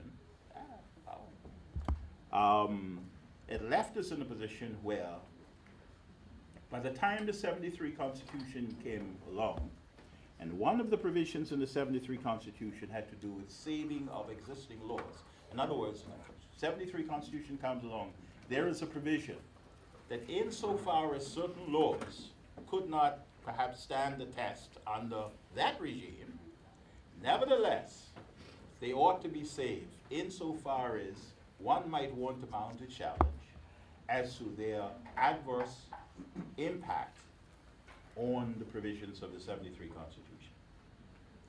Now, many Bahamian judges had taken the view that as far as that provision was concerned, and I'll read to you just what the Privy Council exactly had to say about it, because I think it's worthwhile knowing, that there was a way to get around it. And we had started with a case that I had done back in, I think it was 1982, 83, before then Chief Justice Telford Georges, involving the roadblocks. It was a case out of Freeport that between Fred Smith and myself we instigated, Fred being the victim, or pretended victim, and I was a lawyer.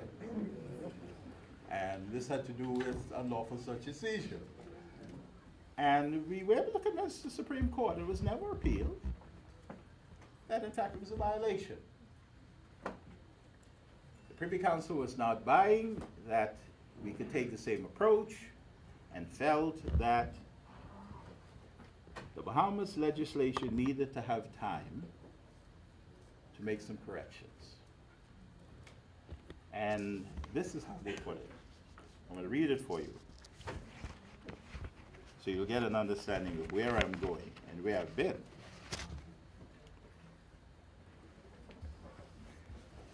This is Lord Mance, who presided. He said, and I'm reading from the judgment, he says, "The board is conscious that it is taking a more limited view of the constitutional provisions saving existing laws than has been taken in the series of first instance Bahamian cases to which the board has referred.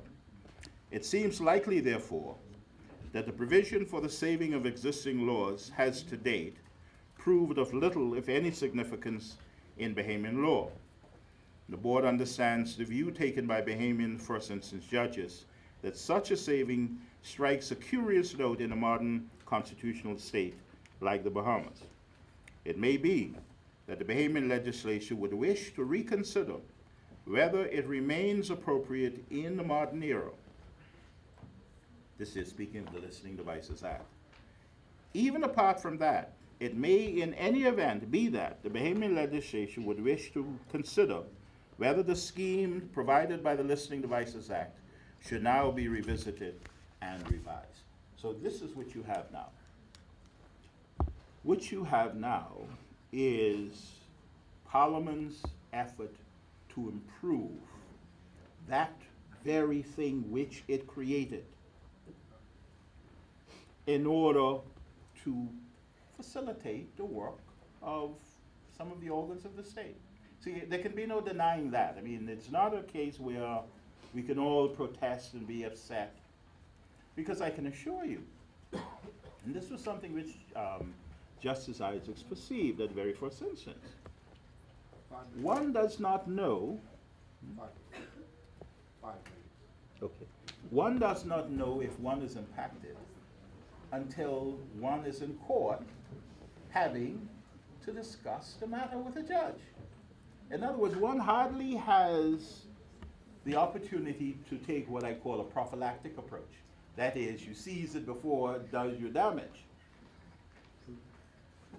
You could be put to great expense going back and forth, only to discover that the damage has already been done. For example, what would have happened to the information that was gathered in the Listening Devices case that I was doing involving these persons? Forget for a moment that the activity that they were accused of being engaged in is one that we all frown upon.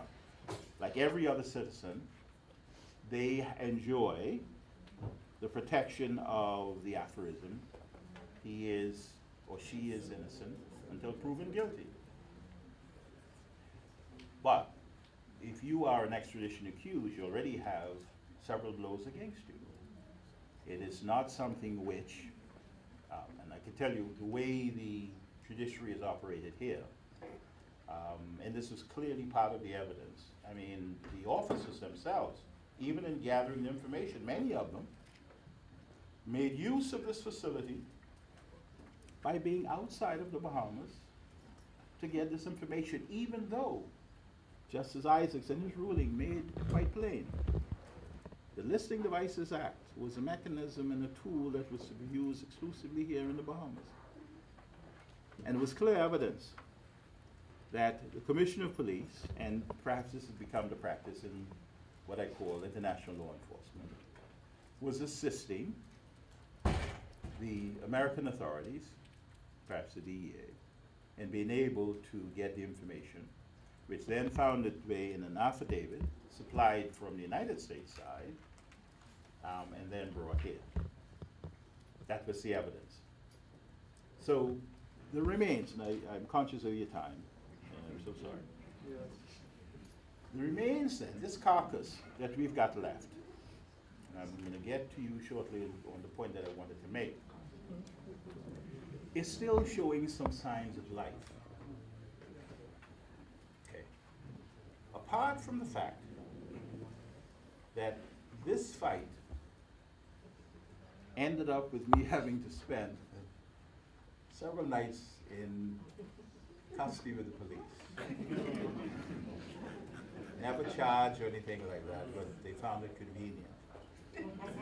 Well, Mr. Clark one day, because the case had been going on since about 2004. And after we went to the Privy Council felt that, well, you know, we can't give them everything they want. But what we can do is to look at what in fact has happened to now and suggest to them that they can go back to the magistrate's court and find out and see if they could not get the evidence thrown out on the basis that it was prejudicial and it was the only evidence there. So they remitted the case not to the Court of Appeal, not to the Supreme Court, they remitted the case to the magistrate.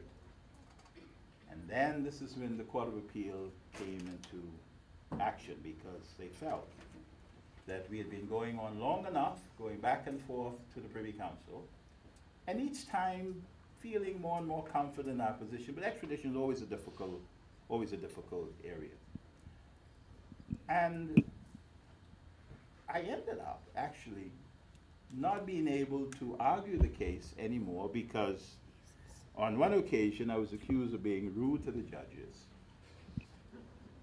because I took the position that I did not know how it is that we got to be in the Court of Appeal when the Privy Council's order was in these terms. Take care, this is the state, to the office of the state, that you obey this order of Her Majesty. That was in words.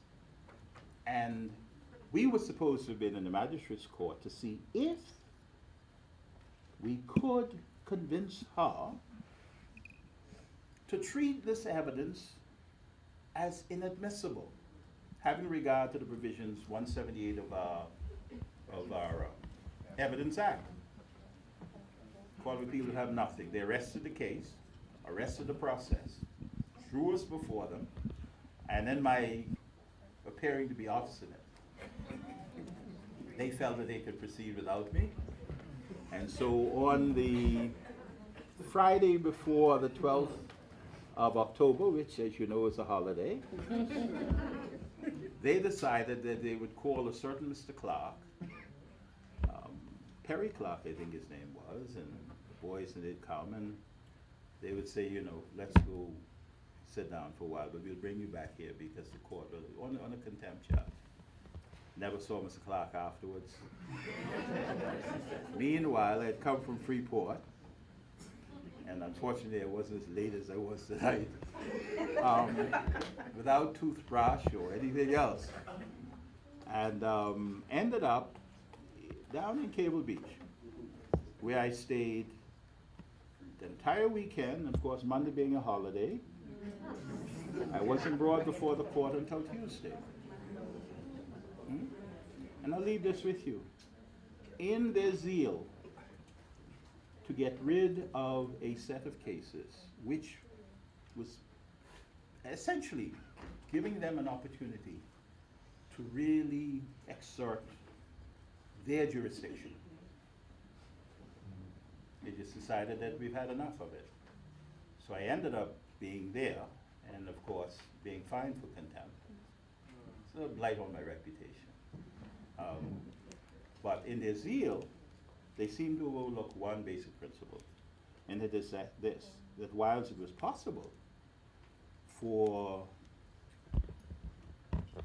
contempt of court to be committed before the Court of Appeal, under our law, the Court of Appeal, in my humble opinion, has no jurisdiction to try the charge. But they did nevertheless, so they were judges and witnesses in their own cause.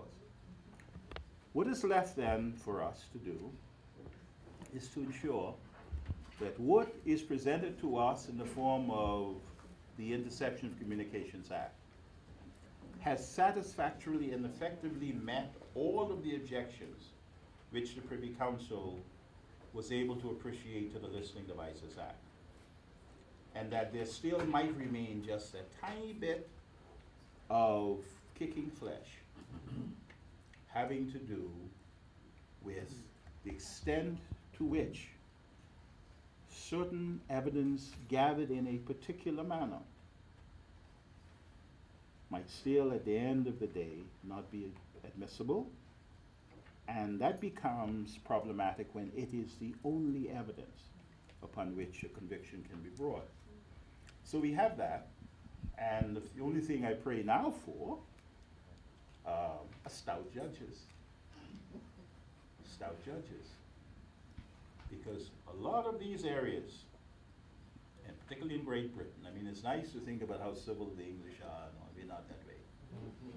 And the rights that many of you have will very well depend on just how far you might be able to convince judges, or particularly some of the younger ones who are appointed, to listen intently to the arguments. See, I can do that with the Telford Georges, because he was confident enough, as he once reminded a certain lawyer by the name of Thompson, who dared to suggest that, well, the Attorney General had an important statement to make, and Telford was able to convince him that, you know, but I have my reputation.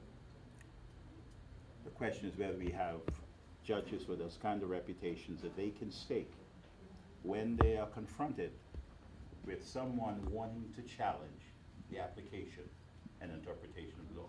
Thank you.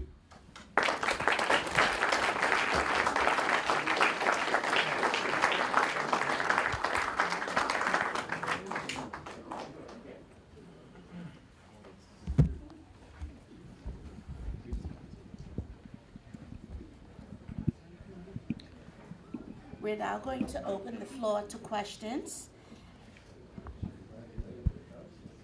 Are there any questions?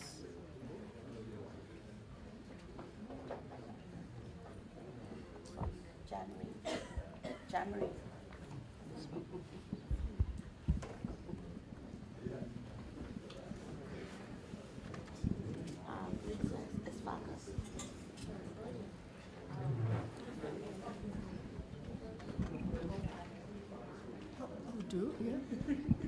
My question is for the minister.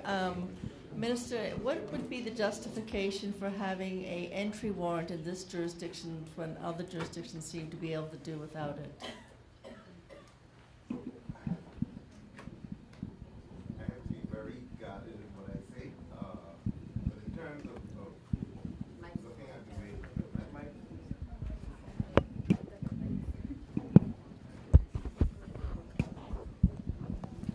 First, let me say, as I indicated earlier, this process is purely for consultation.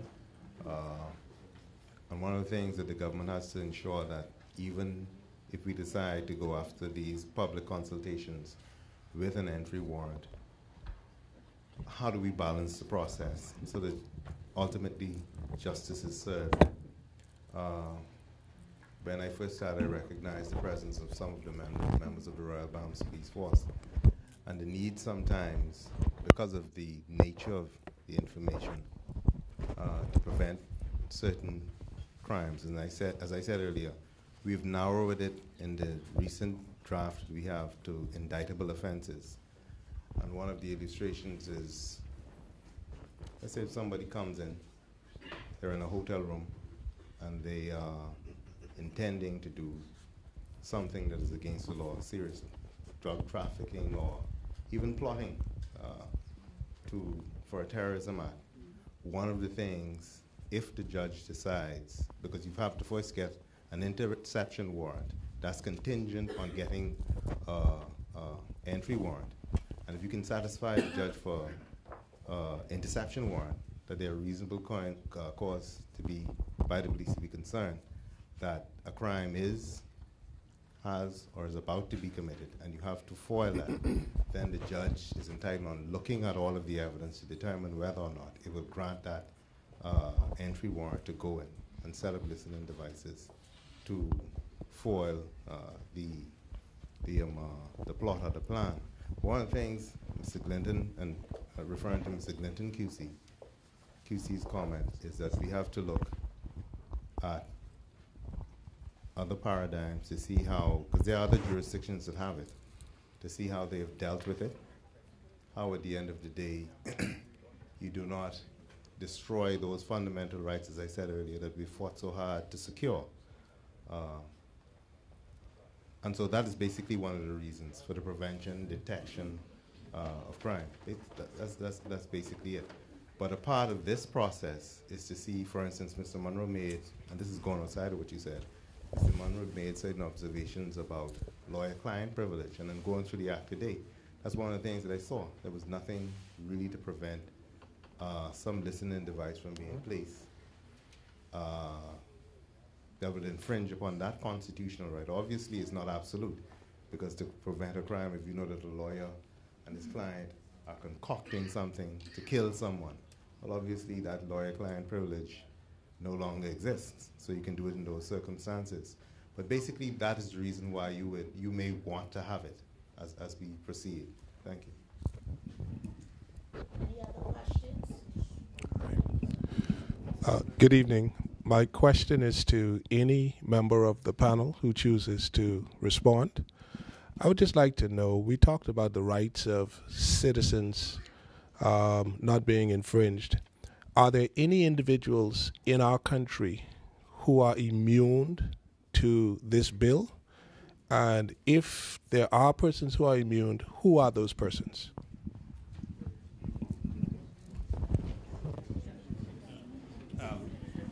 as I see reading it, insofar as going to a judge and getting an order, I guess the only person immune is the person who's going to get the order.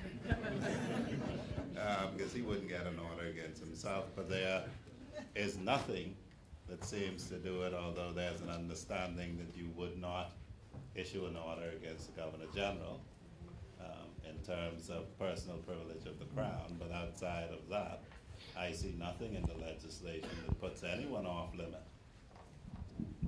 And I'll just add that I have not seen any legislation that puts anybody off limit. Correct. Hi, good evening. I know the legislation, it speaks a lot to the physical entry of homes, speaks a little bit about electronic communications. But we know today the cell phone really is the primary mode of communication for everybody.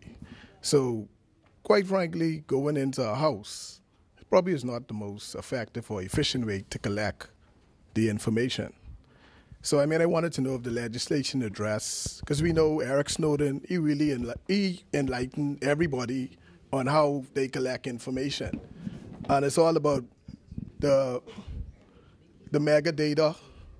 And if they collecting so much mega data, your emails, the legislation doesn't speak to the destruction of it. Once it's filtered, it's vetted, they collect what they need. It's silent with the destruction of the excess. Good. If I can address both comments. You remember that I said that there are two regimes, the interception and the entry. The interception of communications deals with your first point, which is the smartphones and the emails and social media are all covered by the interception possibilities. And as I recall, there are provisions for destruction of quality data. But more fundamentally, you're not talking really about an interception warrant. No.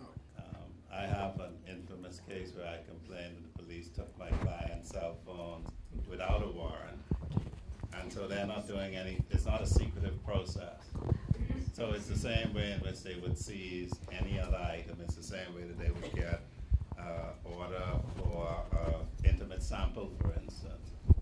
But the interception aspect deals more with a covert matter of intercepting private conversations.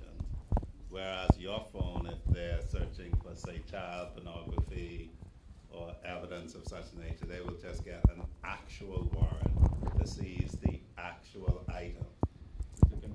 Yes, that's not what's being covered here. That's an existing power, and for that, they just have to satisfy a magistrate.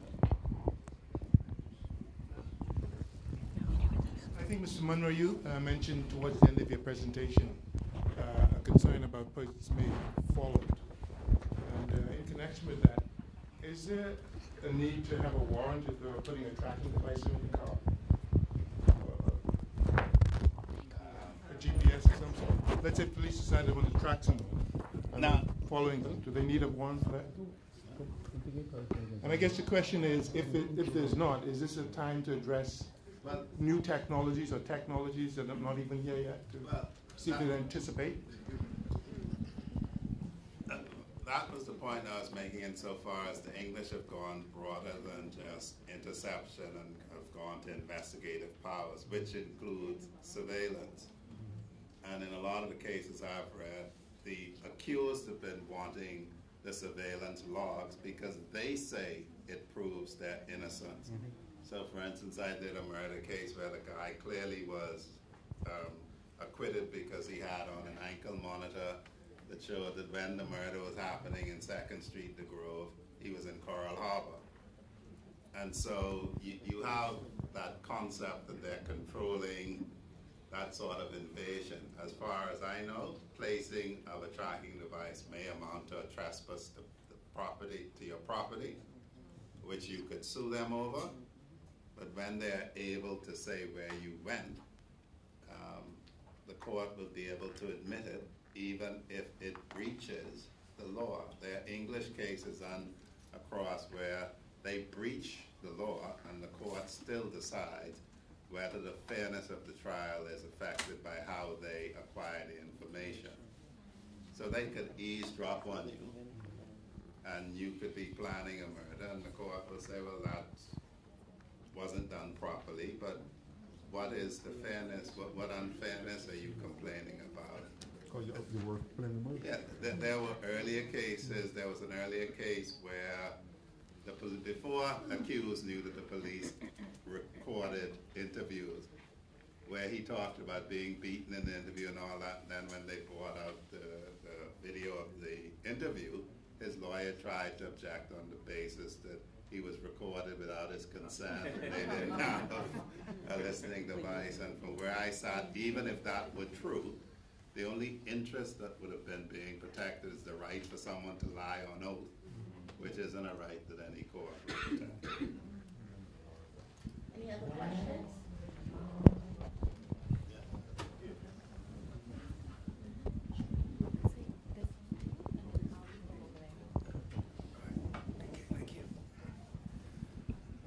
First thing, I agree that the proposed law is needed, but the question that I have has to do with the relevancy of the law now compared to what the world's going to look like, let's say, in 5 years. The last stat that I heard of was about last year that said that 98% of the internet and all traffic going over the internet by 2030 will be encrypted. So if that's the case, how will it affect a law that's going into place that needs to try to intercept communication that's already encrypted? Another question would be that... I can answer that. No, it's covered. Once you intercept it, that's the production order, that they can order the person with the encryption key to provide it to decrypt the information. But the question is that the new encryption that's actually being introduced and are being used now, the end user does not even have the encryption keys. Well, I'll put it like this. If the case with Apple happened in the Bahamas under this new regime, Apple would have to make a decision to go to jail, not to be inconvenienced, but to go to jail for refusal to obey a production order. It is very possible, for instance, in the UK Act, they talk about the bulk interception of information, and they're talking about the bulk interception of electronic data. And they do have a provision where they can get permission to just intercept bulks of information that they saw through later. So in my view, I don't know about the other panelists, but in my view, the more exotic you get in what you're doing, the less likely that you're going to be able to find an analogy to invading the privacy of your home. Also, if I can just add one thing to that, and I agree completely with what my colleague just said. You need to pass legislation to cover what you know, and not worry about what you don't know. And the technology will keep on moving, and both law enforcement and Parliament need to keep pace and also change to address it. Just let me say, offer this. This possible solution to what I don't know, but insofar as we have this increasing anxiety about the possibility of new inventions and the advancement of technology, but we need to keep our anxieties under control. Might it not be helpful if Parliament passed a law that required those who are authorized to collect information to every year to present themselves in a forum such as this and give an inventory of how many times their auspices had to be resorted to without saying what the outcome was. But in other words, try to at least keep them honest. To say, listen, you have the power under the statute. I don't need you to identify who you used it with. But I want you to come every year because it is your duty, and to say yes. I approached the Attorney General 400 times. And he essentially went and made an application on my behalf 350 times. I think it might be a source of comfort to the public to know that somebody is being honest with them. Of course, you would have to rely on the so-called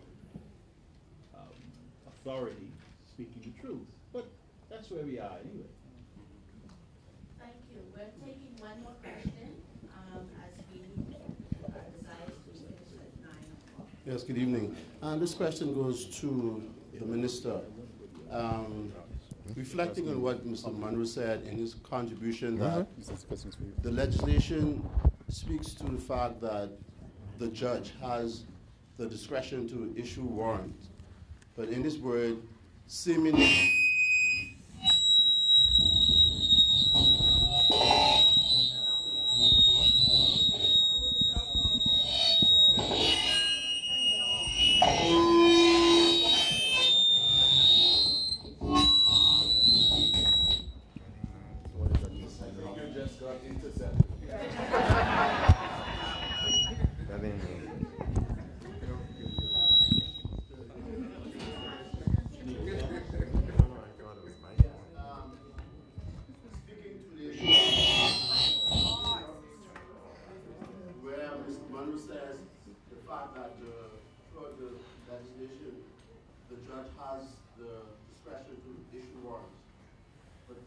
somewhere to the end of the proposed draft, seemingly it was slipped in covertly, where now the Minister of National Security has some discretion to issue warrants or make a decision along those lines. Just want to know whether that's going to remain like that or all the discretion is left to the judge.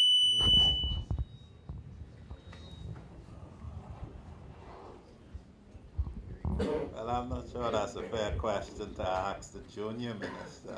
Can I just clarify something, though? Let me just clarify something. Mr. Monroe spoke about a reference to communication data. And it's a different thing altogether from the content of communications. Communication data is what numbers call what numbers. How many calls were made, how long were the calls, as opposed to what was said. So we need to make that distinction first of all. And what he's pointed out is an interception warrant, which allows you to hear what the person said, must be done by a judge. And what Mr. Monroe noted is that there's a provision that allows the minister to get data. How many calls you made? Over what period? That's data. To whom? Yeah. Without going to a judge. And there may be a fair point that even that should go to a judge. But that's the difference. It's two different things.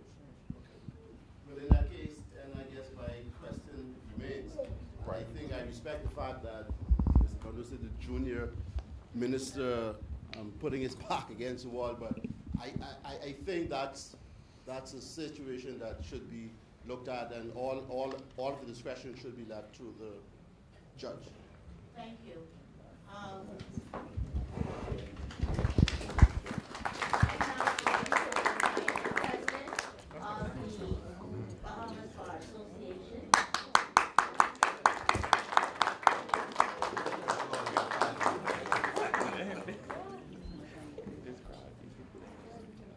Good evening.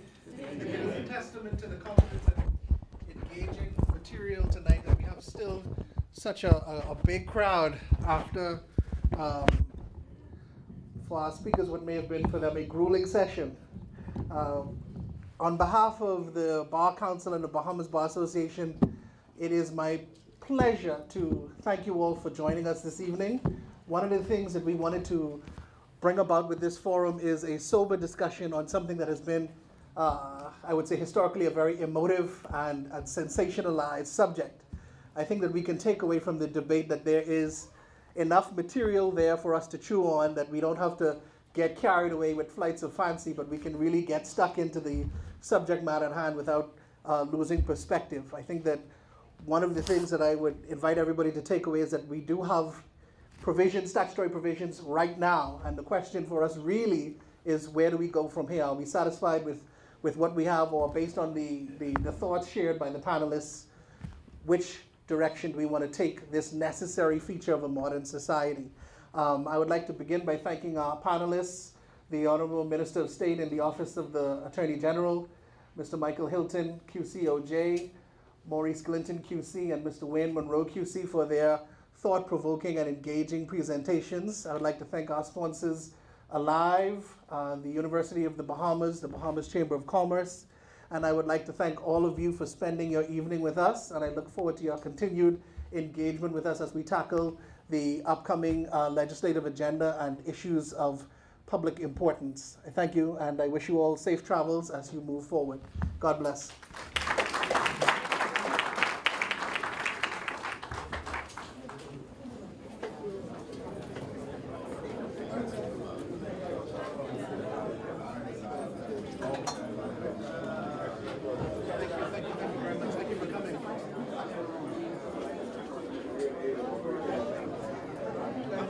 There's many ways out of this one.